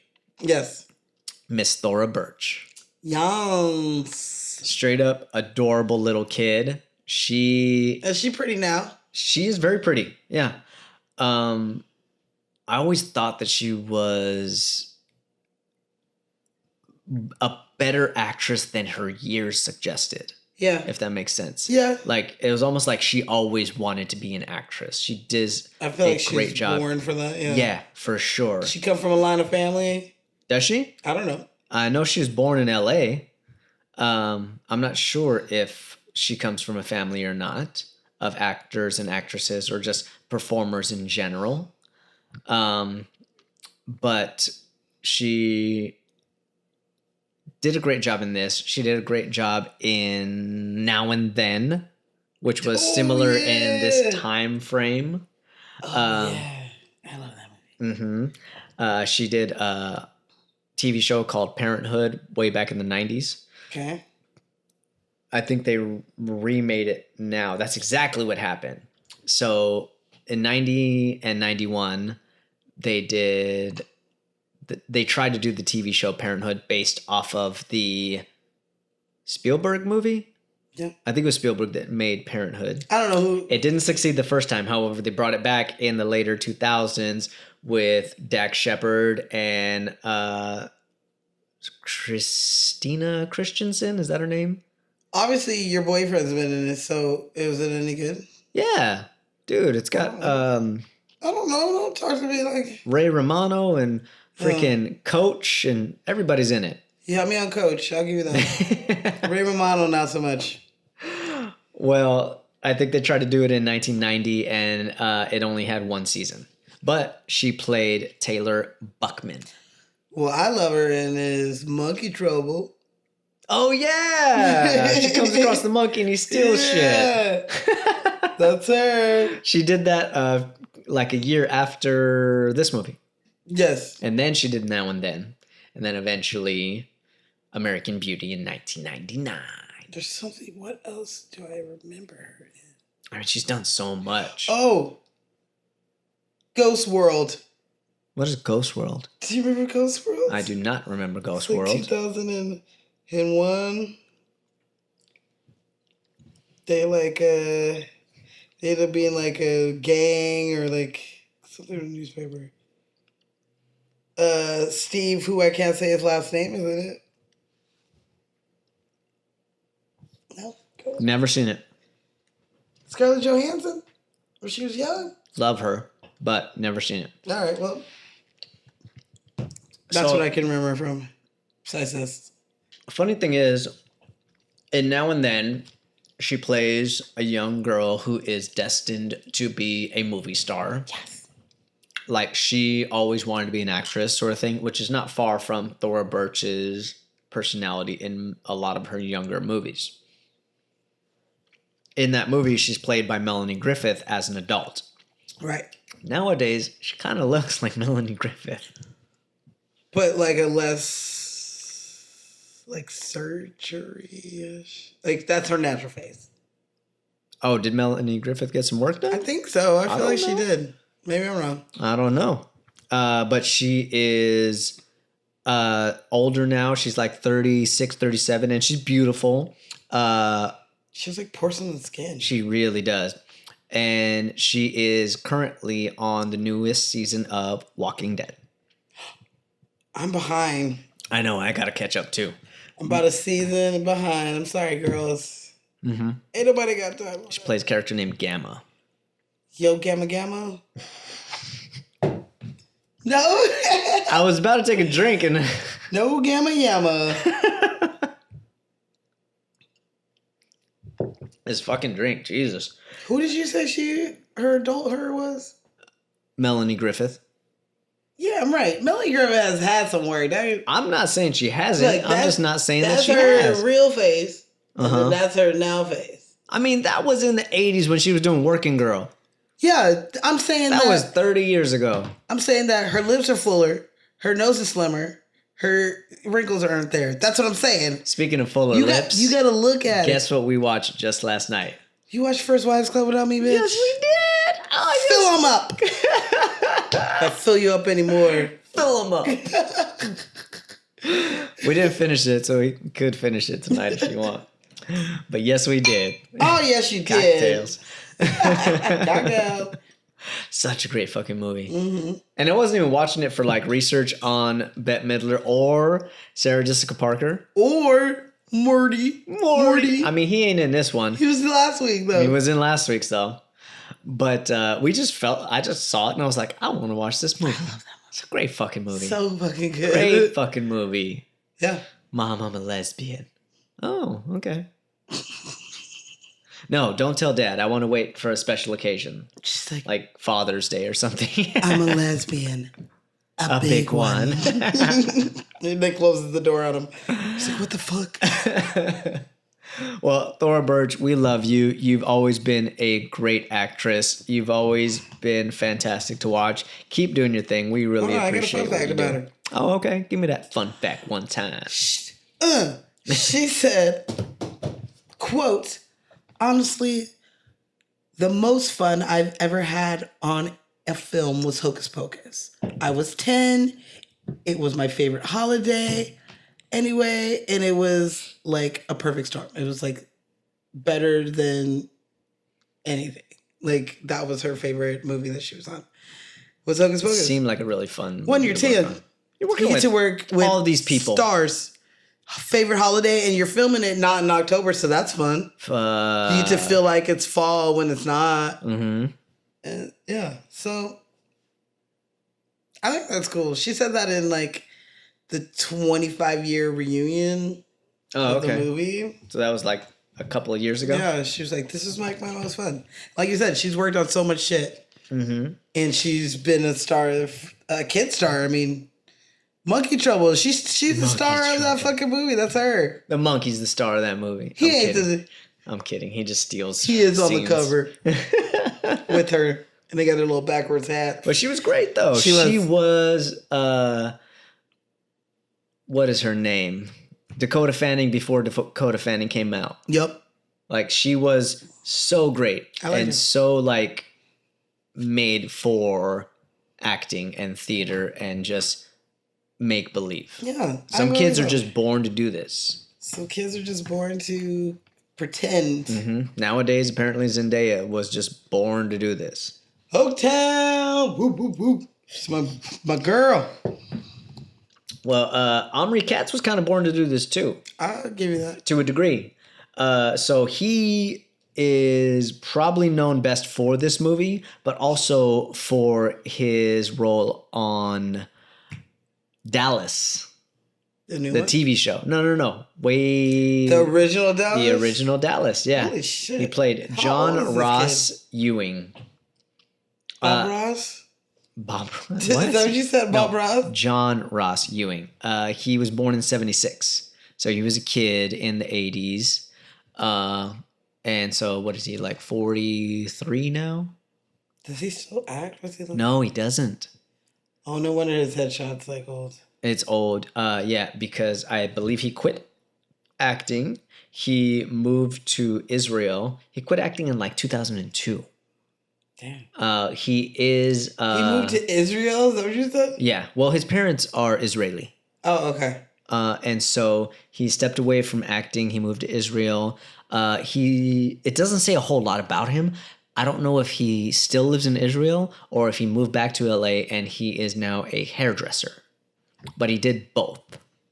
So maybe he became a hairdresser after he was tired of the acting world. I didn't get my hair did. Where he at? I don't know. Maybe he works on set as a I don't know. hairdresser. Hair and makeup. I don't know. All right. Or vice versa. Some more steady work. So he either became a hairdresser, then went to Israel, or he went to Israel and then came back and became a hairdresser. He's like, I went to Israel, I meditated, I did a lot of soul He searching. straight up did the Zohan. And I decided I'm going to be He makes hairdresser. everything silky smooth. Yeah. I love to cut hair. This guy loves that movie. I don't care what you It's say. a great fucking movie. I don't care what y'all say. Adam Sandler is fantastic. Maybe Adam Sandler. He don't hit the bullseye every time. No, he don't. But you got to take some shit for what it is. Yeah. I ain't mad at him. Don't Mess with the Zohan is not his worst movie. What's his worst film? I don't fucking know. Probably. What'd you say? I don't know. Little Nicky. What? I hate that movie. I don't like that movie that much either, but I wouldn't say it's worse. I'm going to say something to both of y'all. I don't like funny people. I think that's pretty bad.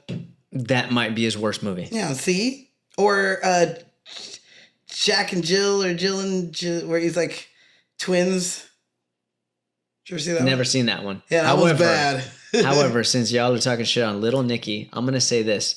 Little Nicky is Adam Sandler's father's favorite movie of all time. Like, I give a shit what his dad's favorite movie of all time.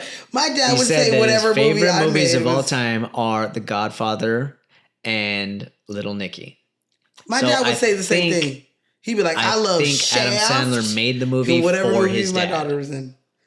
It's his kind of. It is kind of dumb dad humor. I'll give you that. Yeah, I think he made the movie for his dad. And sadly, his dad has passed away.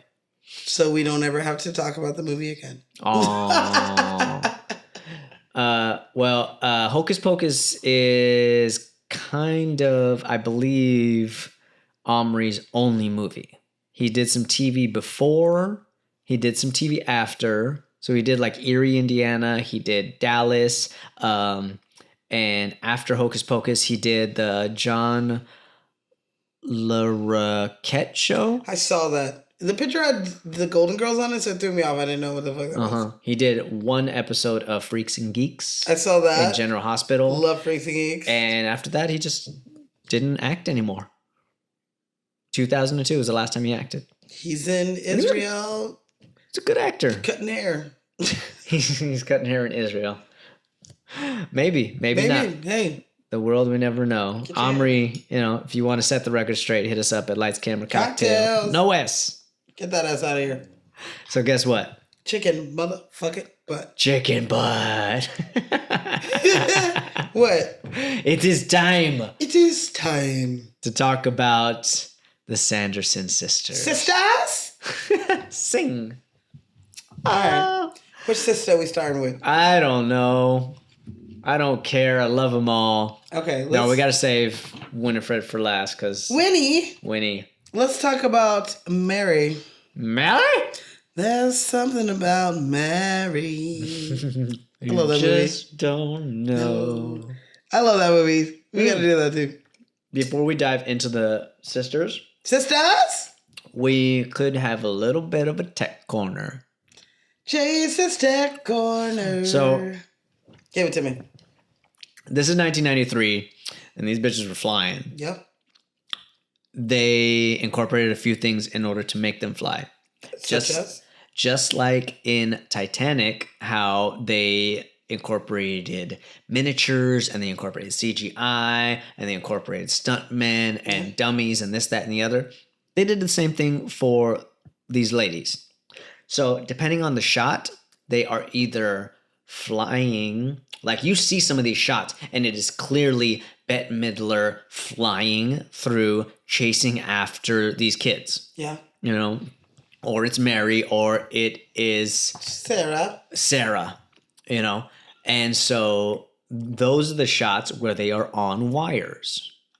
Mm-hmm. There are other shots where it is a crane. It is a low-angled crane, so you don't see the crane at all. And then they're wearing these big dresses, so the dresses cover the seat that they're on when they're flying. And so it's more of a close-up shot or a medium close-up, so you only see like their waist up. And then they did do miniatures in certain situations.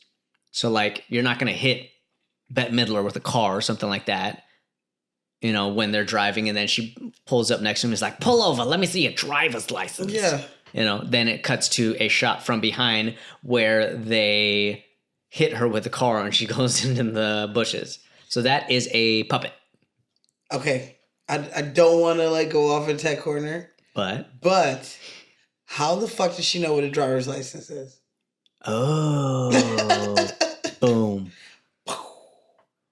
She don't know shit. They thought the street was liquid water. Kenny, or like Kenny, what the fuck? Explain that one. Explain. Tell that. Explain. Tell that. Because I want to know how she knew what a driver's license was if she's from 18 something. Who knows? They didn't even have cars. Who the hell knows? Just throwing that out there. Continue, Tech Corner. I heard a rumbling. I was like, oh shit, are we having an earthquake? Earthquake! So, what was I saying? So, yeah. So, they did puppets. They did do some CGI, but very, very little. And the rest of it was wires. And they hired the like foremost expert on wire maneuvering and everything like that to hook up these women, because you can't have Bette Midler falling off a wire from 30 feet in the air. And she really was 30 feet in the air. If you do anything to harm Bette Midler, I will fucking find you. I will kick your ass. So I can't remember what the man's name is, who they hired, but he has been nominated for, I believe, Academy Awards for this type of work. He's the same person who was working on Mary Poppins and on Bedknobs and Broomsticks. So he like... The original Mary Poppins. Yes, the original Mary Poppins with Julie Andrews. Mm-hmm. And so he kind of like... he was at the forefront of this type of work from Jump Street. And so he would test everything out and test it again and test it again. It was not cleared until he himself got his ass up there and tested it on himself. And then they trapped her on it. They would put Bette Midler and Sarah Jessica Parker and Kathy. These treasures. How do you say her last name? Najimy? Kathy Najimy. She plays Mary. Najimy, yeah. I think that's how you say it. Kathy Najimy. So yeah, that is how they made these ladies fly. Sisters? Let's get our brooms. Need brooms. Let's get our vacuums. Right? Mary straight riding off on a vacuum, which end up being her doom. Yeah. Excuse me. Rosie O'Donnell was offered the role of Mary. Oh, yeah. But she turned it down because she didn't want to be a scary witch. That witch. How dare you turn down? One, it's Disney. How scary do you really think you're going to be? That's Disney. True. And it's not like 80s Disney where they were kind of dark. Mm-hmm. It's 90s Disney where they're kind of light. Yeah. And you turn down the chance to be in a Disney movie. I mean, it's, it's Rosie O'Donnell. She does what she wants. I'm just saying. And maybe she just didn't like the script. Well, then say that. Don't have a stupid Can't, excuse. in the acting world, you can't say you don't like the script. You just say, it wasn't a good fit for me. Don't say something stupid like. You can't because like that. That's the nicest way to say that I didn't want to do it. The go-to thing to say is, I'm sorry, but I'm already booked on another job. Or don't say anything. Don't say that I didn't do it. You can't ghost them. No, I'm talking about, this is years and years later. You're writing in a blog and you're talking about this and you're saying that the reason why I didn't do it is because I didn't want to be a scary witch. When you could have just said, I read the script, I didn't think that I could do a good job for it, so I passed on it. That is more honest than you saying something like, I didn't want to be scary. I will say that I think that Kathy Najimy did an amazing job. Yes. Oh, yes. And I'm kind of glad that she got cast over Rosie O'Donnell. Don't get me wrong. I love Rosie O'Donnell. But I don't think she could have done as good a job. No. I don't think she would have played her as dumb as... No, I don't think she would have played her as dumb or as submissive as Kathy does. And it's all very, very charactery what she does with like her mouth movements and her tongue and like just everything. Like where she's watching that commercial and she's with the like baby. very much at the service of Winifred. You know what I mean? I'm just talking about the part where she's at Satan's house and she's watching the TV, that she's famous like, commercial of the baby. The baby running around. She's all freaking out about it. Like, yeah, I don't see Rosie O'Donnell going to that level, so I get it. I don't either. And Rosie O'Donnell was already a big star name at this time. Yeah, she's about to get a talk show probably around this time. So I think the script would have changed for her if she would have taken it on. Similar to like the way Travolta changed the script of Grease. You won't let that one go, huh? I'm not going to let it go. Man, that was 40 years ago. Yeah, but Nikki's still dead. So. Well, Kathy... We're not blaming him, but...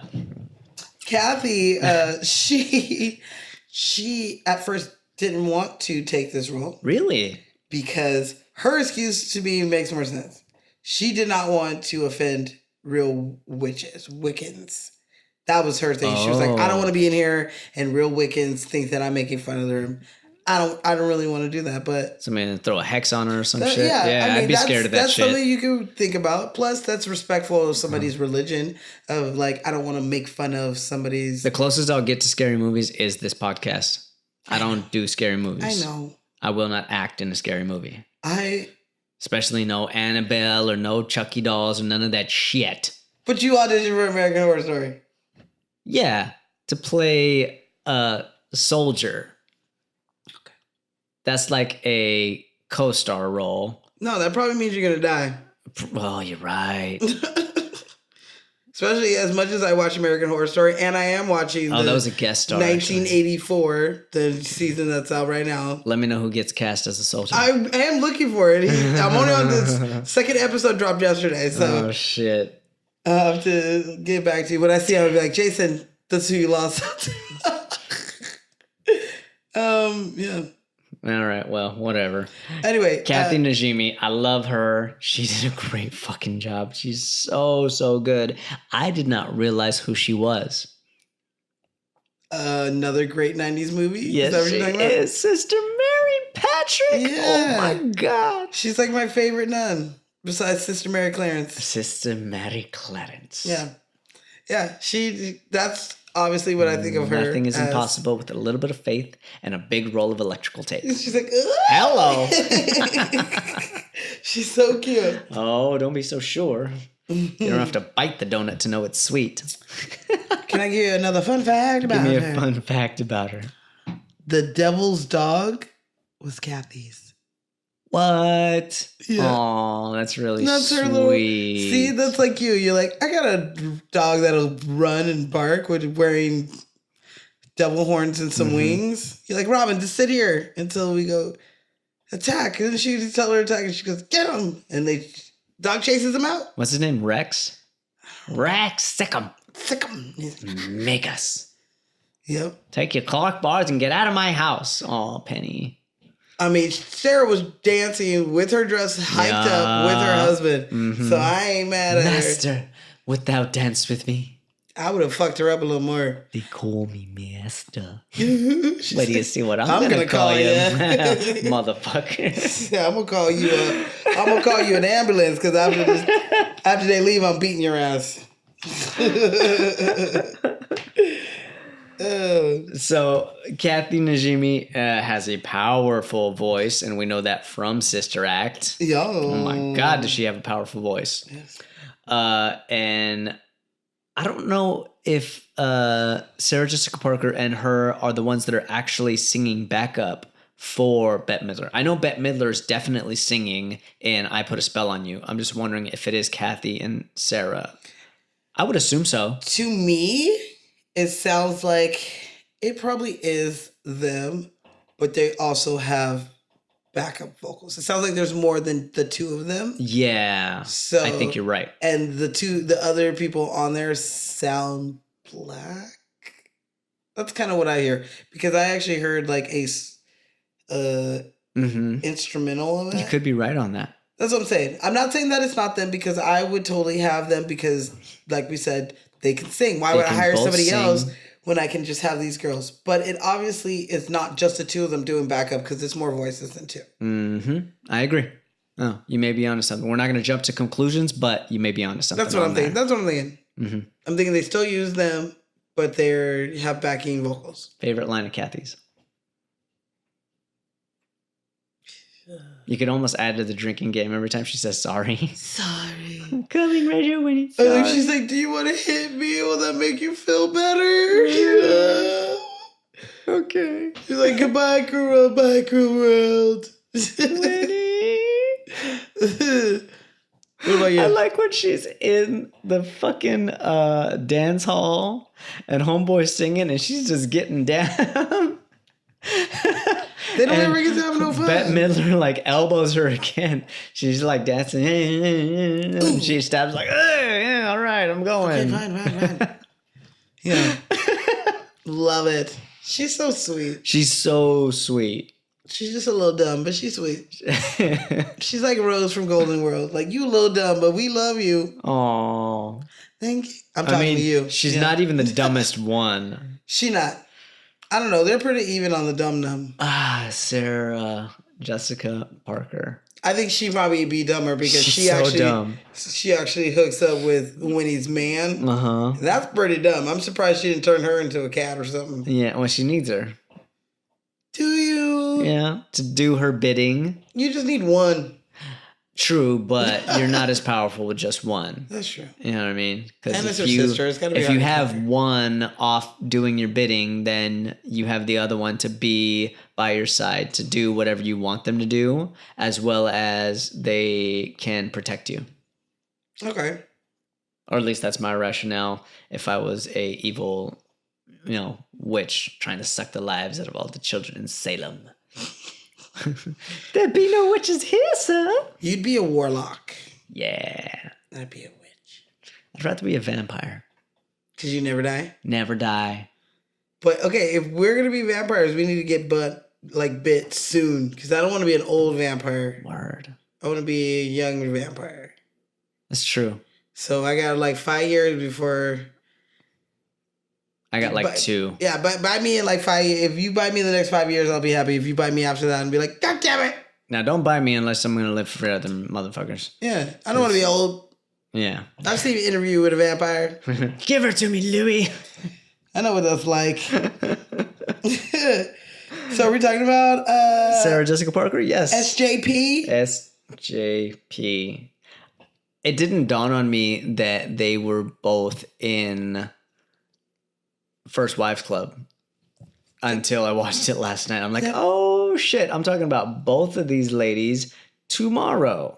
Why don't you go see if they have this in your size? Oh, she's such a little bitch. Damn you, Sarah Jessica Parker, bitch. I do have a really, really cool fun fact Okay. about Miss SJP. What you got? Sarah Jessica Parker went on this TV show called Who Do You Think You Are?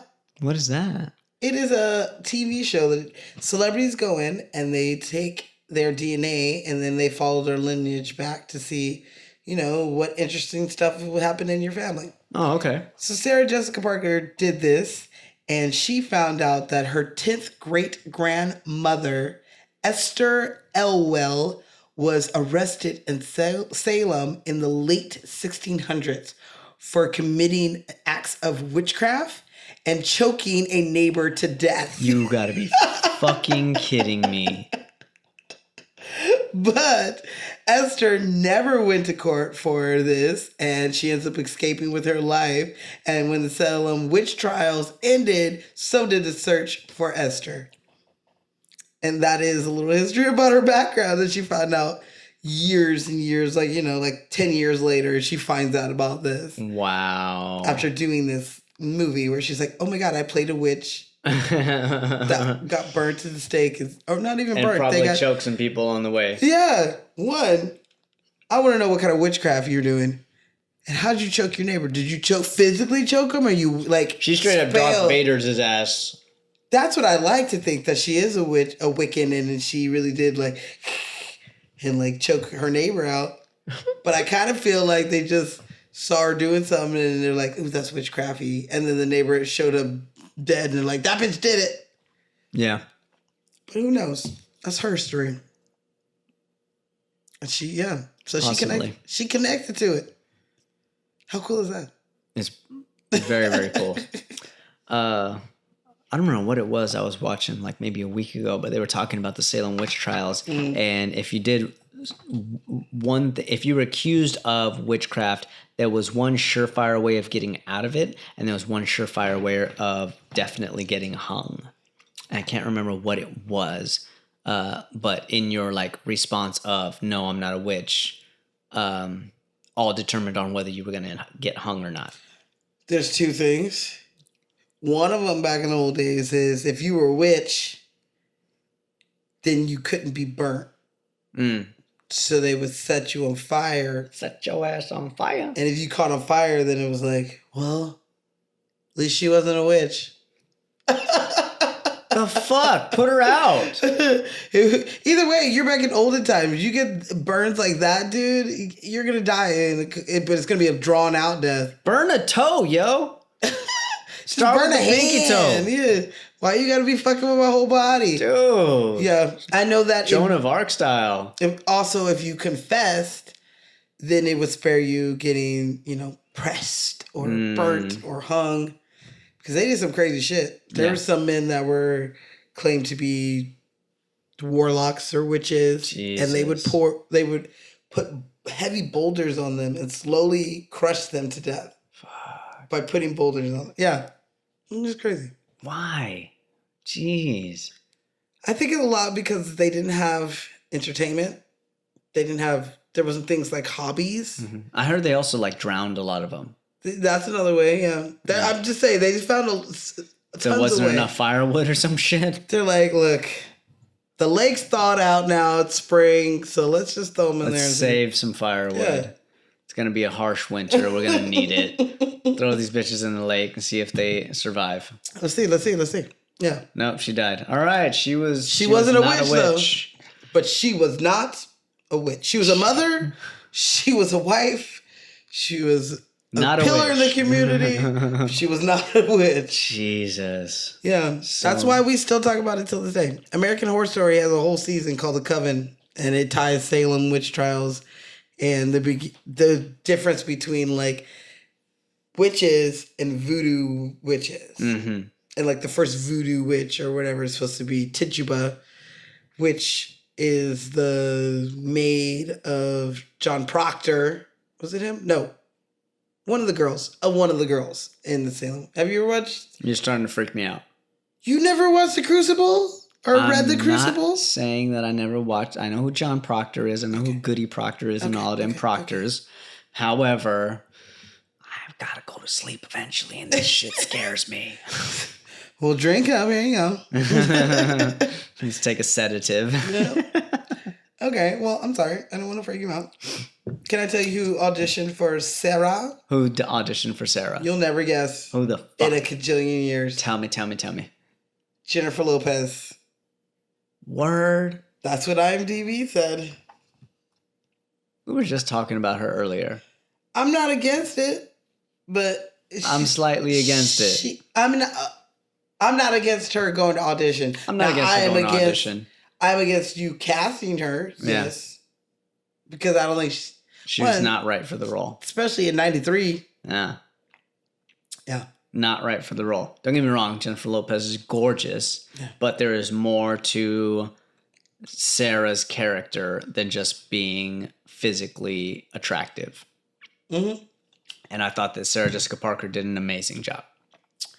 You know, I love my fucking muck. A muck. No, I love my Carrie Bradshaw bitch. Of course. We talked about her before. What did we talk about her before? No. Yes, we have. We've definitely talked about Sarah Jessica Parker in another movie. No. I don't remember which one. No. Okay, we've talked about her on the podcast. We talked about her, yes. Fine. Yes. I will say that. But I don't think she's been in a movie. We haven't done a movie with Sarah yet? Because she's been in a hell of a lot of them. And we gonna get to Sex First in the Wives City. Club, Sex in the City. Don't you roll your eyes. You're gonna love Cosmos. They're delicious. Have you ever had a Cosmo? Never had a Cosmo. They're fucking delicious. Never had a Cosmo. Well, I will save my first Cosmo for this podcast. I'm gonna make a Cosmo that you won't fucking believe. As soon as this show's over, Cosmo time. Not true. I like what she did in Glee also. Oh, she was the head designer at this fashion company or something like that. I started falling off around that time, but yeah. Mm-hmm. We'll say with the college. We did talk about her. I win, you lose. The Family Stone. Fuck! Yes!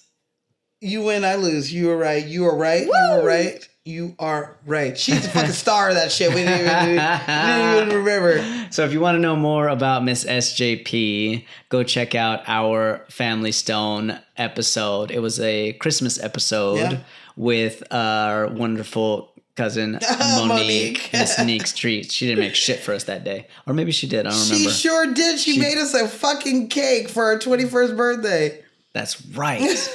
I got your bag. However, you forgot about the episode altogether. I did, but I didn't forget about the motherfucking cake that it was made for us. That's what it was. Because I asked for a cake with her face on it, and she delivered. Technically. Well, Sarah Jessica Parker has been on a show called Divorce for the last 3 years. I haven't had a chance to watch it. I didn't know it was still on. Me neither. I do know she is in that show with a homeboy from Easy A. It's like the favorite teacher that gets cheated on by Phoebe from Friends. I can't remember. And then she hooks up with the high school dude who's 21 because he keeps failing. Oh, yeah. And he gives her chlamydia. Or she gives him chlamydia. She been in the game. Chlamydia! That bitch. I love to see her at the gala every year. She always has a very fancy outfit. What are you talking about? What gala? The gala. There's a gala? Every fucking year. What gala? Is it the Met Gala? Yes. Okay. I'm sorry. I don't know these things. Fashion's not my strong suit. Just call it the gala because everybody is there. And she always goes there. I can't remember what designer she always goes with. She goes with a designer who designs her clothes, but she always has iconic, beautiful. Of course, she's gowns. very, very much about that fashion life. She about that fashion life. Sarah Jessica Parker, SJP. We love you. She would hide magazines on her body while she was on the rig. Really? Yeah. So when she was up sitting there, waiting for camera, waiting for lighting changes and shit. She would bust out a fucking magazine from her cloak, her cape, and read that shit. I mean, if you're going to be up there for an hour. I'd be like, hi, can you make my costume with a pocket so I can put my phone right here? Thank you. There was no phones I know, I'm talking about now. Them phones were this big. Came with a suitcase and a shoulder strap. That's not true. They were about this big and they had an antenna. Yes. And they flipped. 89, they had a suitcase and a shoulder strap. Ish. In the 80s for sure. I'm gonna say I know the first cell phone came out in the late 70s, and it was the suitcase one. And then they would have the big Zach Morris phones and car phones. Uh-huh. But yeah. The big Zach Morris one was in the 90s, though. Yeah, early 90s. Uh-huh. I want a big Zach Morris phone. Right. Like a case that'll fit mine in there so I can just stick it in there.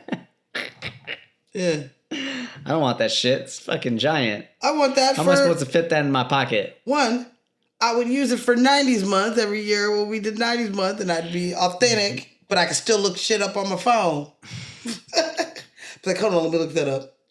It's Beep, time beep, to beep, talk beep. about our star of the movie. I don't know who you're talking about. The showgirl must go on. You talking about Miss Gypsy? Yes, Miss Bette Midler. Oh, do we love Bette Midler on this show? Sisters? Sisters, come, we fly. We fly. All right. So Bette Midler was born in Honolulu, Hawaii. What? Yeah, right? She's an island girl? She's an island girl. She went to college out there and everything. No wonder she's so cool and laid back. She's so cool. Yeah. I remember watching, I don't know if she's done a Broadway show or like, I think it was a Vegas show called The Showgirl Must Go On. And it was after this movie. It was probably years after this movie. So she was probably like 50, pushing 60, somewhere around there. She was up there and she was like tired and stuff. But she was putting on a hell of a show at the same time. And when she would get tired, it was so endearing and adorable the way she would do it. So she would sit down, almost like lay down on the front of the stage and talk to the audience and tell them stories about like her experiences in Hollywood in her younger years and this, that, and the other. And she would just lay there? Yeah. That's... It was a hell of a show. And I only saw it on TV. Oh, I thought you were up in there. Oh, hell no. You can't afford the Bette Midler tickets? Dude, if I could, I would take my mom to see Bette Midler. My mom would like that. My mom because one of her loves favorite Bette Midler. movies is a Bette Midler movie. It's one of my non-favorite Bette Midler. Bette Midler. Yeah, movies. this drink. It's making my lips numb. No, I'm just kidding. It's Beaches. I was going to say, is it Beaches? Of course. Okay. Of course. Every mom's sad lady cry movie is Beaches. Every single one. It's a damn good movie. Maybe I should watch it as an adult. Teenager. I watched it as a kid. Kid me and teenager me was like so sick of my mom like crying to this movie that it was just not my shit. Okay. I did like her beginning of that movie where she's on Broadway and everything. She's like, the over-the-shoulder boulder holders. Oh. Yeah, Bette Midler has been in a cajillion things. Oh, Stepford Wives. Did you ever see Stepford Wives? She freaked me out in Stepford Wives. I love Her and it. freaking Nicole Kidman. Yep. Yes, of course. She's in What Women Want. She plays the therapist that he goes to see. Oh, yeah. And he's just like, what? How do you know what I'm thinking? Like, Uh-huh. and he's like reading her mind. She's been in just a million things. I love her in the First Wives Club. Obviously, First Wives Club, which we have to do because I love all three of those ladies in that movie. She gets a lot of credits these days, but mostly it's for her singing. As So, like, should be. They use her songs in a lot of like TV shows and stuff. I'll like pay to go see her. Wind Beneath My Wings and things of that nature. Fucking She is Beaches ass sad song. I want to say she is Grammy winning or Grammy nominated. She's got to have a Grammy. I'm sure she probably has a Grammy or two. I feel like she has to have a Tony. Maybe not. I don't know. Is she an EGOT? I know that I don't ever remember. she's been nominated for a couple of Oscars. I do know that. She was in Gypsy. She's never won an Oscar. So she does not have an EGOT. She was nominated twice for Best Actress in a Leading Role in both For the Boys and The Rose. So 1979, 1991. Okay. But she was only nominated.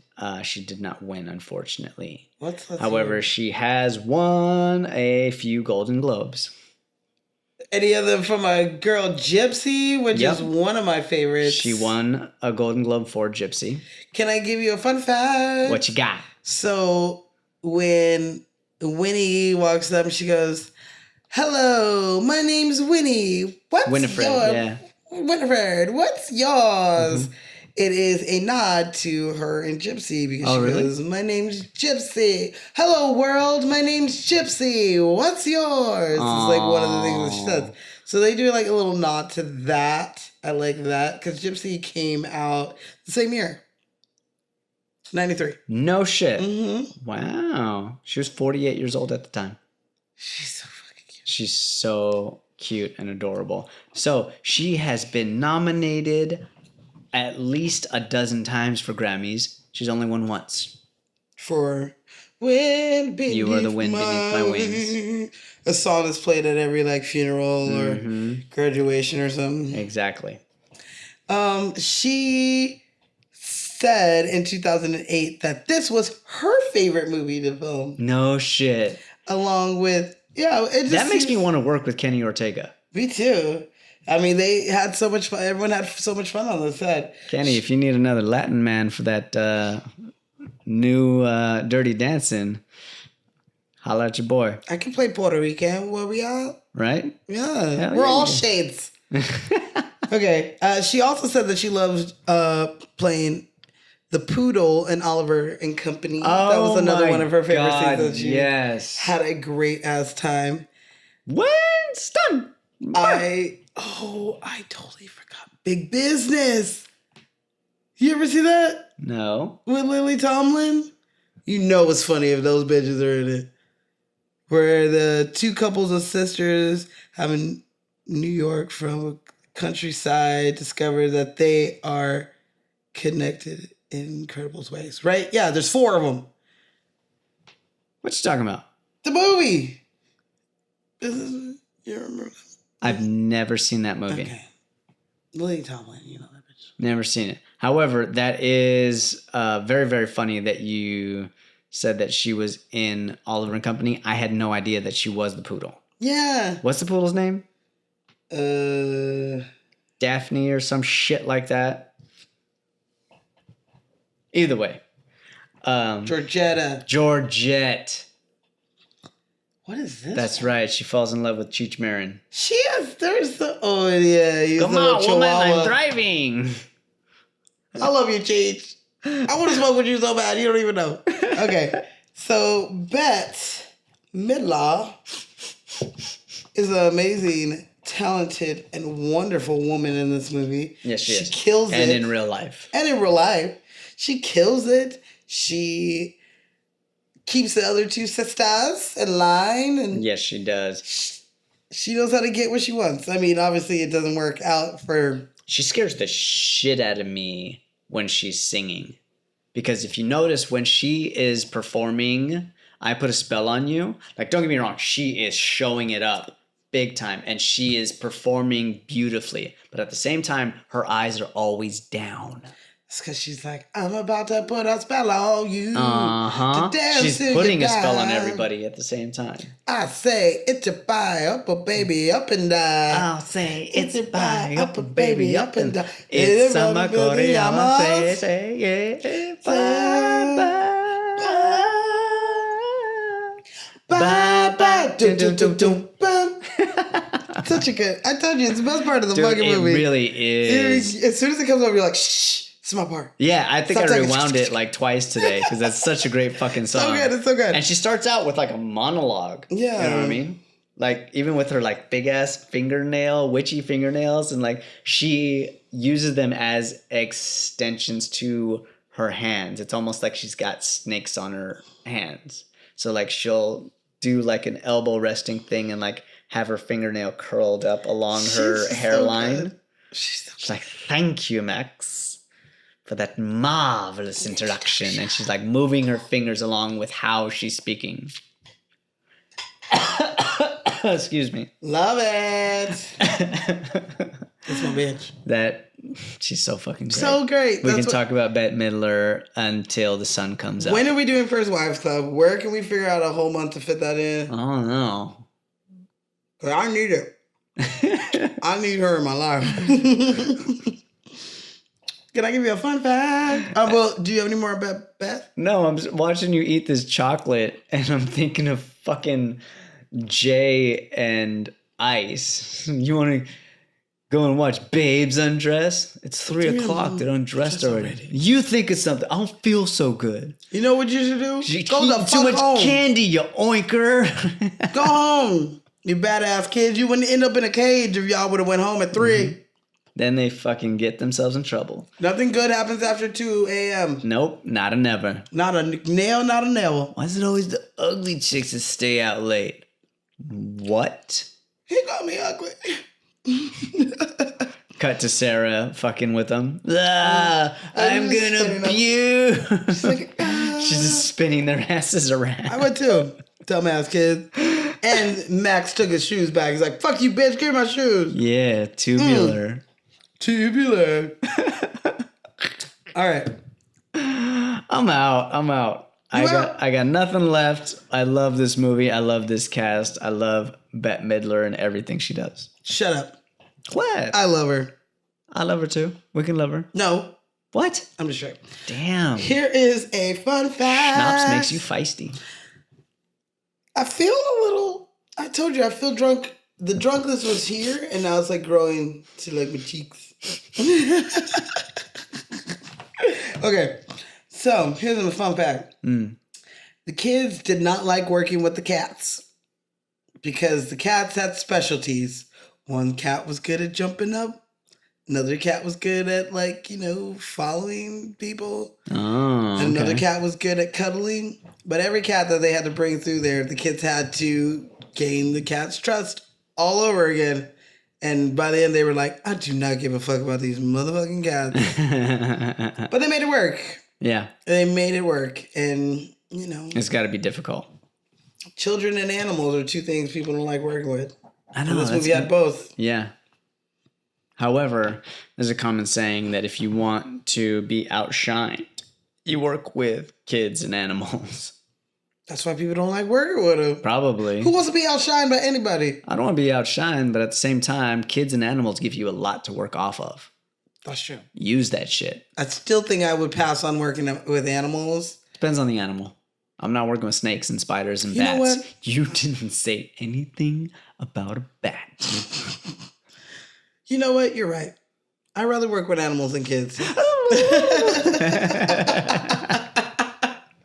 Shut up. Okay. That's all I got, though. I think we hit it. Awesome. Love it. I'm tired. Let's go to sleep. I'm hot, but let's And do you're this. not. And you're not. So you know But what if time? you want to party, we can give it one shot. Top that. Top that.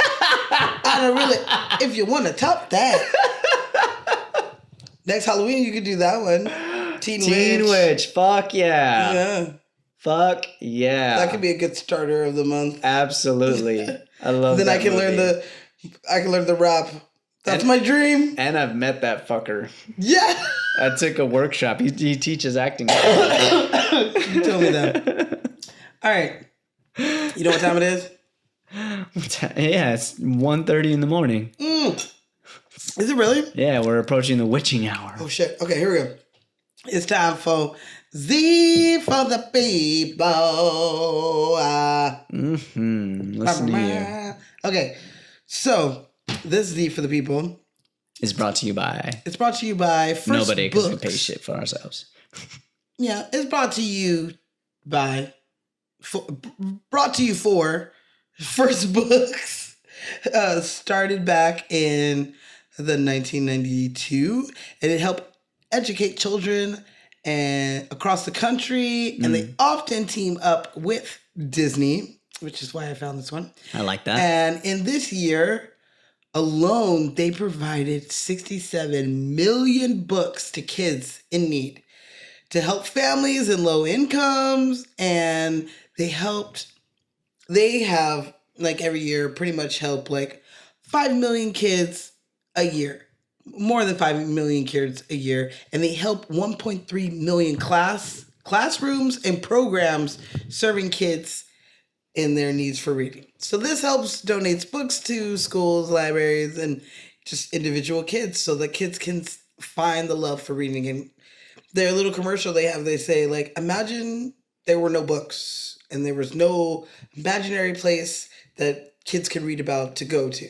Like, that is kind of what's going to happen if kids don't know that reading is something that's Fundamental. It's fundamental.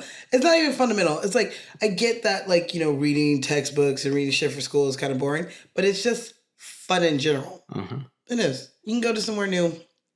And I personally am a person who likes to read. I don't have much time anymore because it's a show, but when I do have, I know I'm going to be on the beach or vacation, I always bring a book.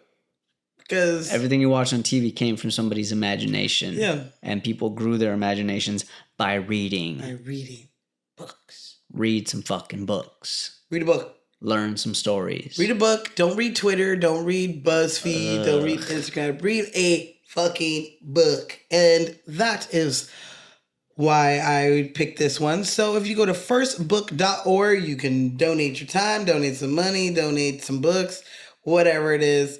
Go on there. It looks pretty cool. Disney does check in with Disney on them because they like to do selfie pics. Like earlier this year, they did take a picture with a children's book, and if you tag them and post it on Instagram or Twitter or whatever, everyone you did, they would donate books. So help get the word out there, I guess. I like that a lot. So yeah. That's my Z for the people. Yes. All right, I'm getting sweaty. Let's do this. Dude, these lights, though. I know these lights. These dramatic lights. I feel it. I can feel it. It's hot. Feels like you've been on stage for the last 2 hours, It does. right? It really does. I've been doing a scene with you on stage under all these fucking lights. Get my spot, bro. All right. I'm sorry I'm shiny, you guys. So please send us your Hollywood Close Encounters to Lights Camera Cocktail. Check us out on all of our platforms. iTunes, Spotify, Instagram, YouTube. Y'all should definitely check us out on YouTube. Please shit. look up I'm in a YouTube. fucking costume over here. Me too. You can wear that shit for no reason. I got a little witch's hat that's the same size as Robin's little witch's hat. It's not for the gram. It's for the gram. Just put that cutie pootie on there. She's so cute. Oh, for her, yes, definitely. Yeah. Is that it? Did we say Castbox, Google Podcast, Apple Podcast, iTunes, all that good business. Get it. Got it. Check Good. us out. And spread the word that is Lights, Camera, Cocktail. You know some friends that want to listen to shit like this? Like, we want to hear what you guys have to think. We want you guys to share what we do because we love doing it and we want to continue doing it. Yeah. And from my experience, everybody seems to like our show. It's only that people don't know that our show exists. Yeah. You know? We need your help for that because I can. Yeah, we do. We want to do some some more fun shit. We want to spend more time doing research and giving you guys fun facts. But, the bills got to be paid at the same time. Hey. We gotta pay them bills. This alcohol is not free. It's not. This comes out of my hard-earned. I had to buy 2 bottles today, and luckily Matthew gave me the peach schnapps, or I would have had to buy 3. Thank you, Matthew, for Thank you, contributing Matthew. to our Patreon that we have not started yet because we don't have time. Hey, I feel like bottle up your old alcohol that you haven't used. Send us it your to me. alcohol with your Hollywood Close Encounters. I will thank you in the show, and I will figure out a Don't way do to put that. it in there. Somebody gonna poison us. Send me the alcohol. I'll deal with the poison. Alcohol kills germs. If I go out from drinking a bottle of champagne, I'm gonna go out. I wanna live. I'm just going out.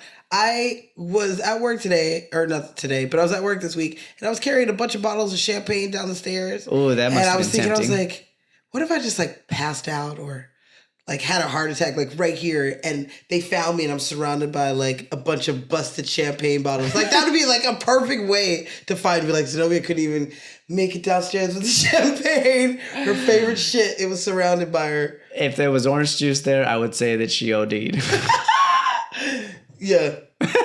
Definitely.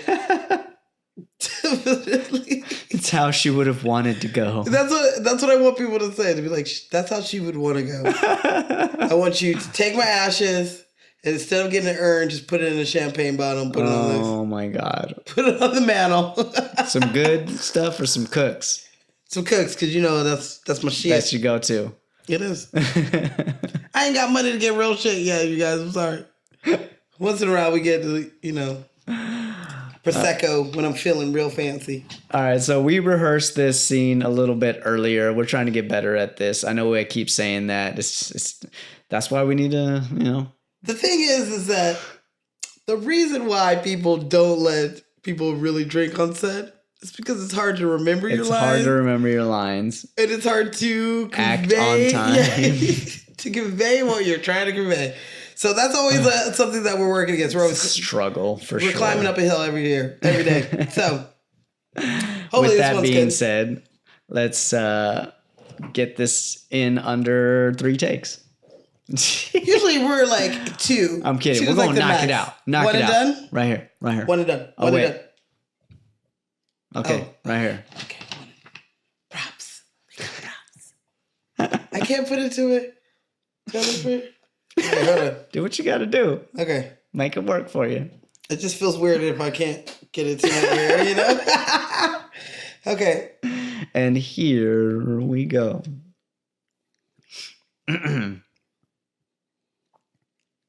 Yo, That's Dre.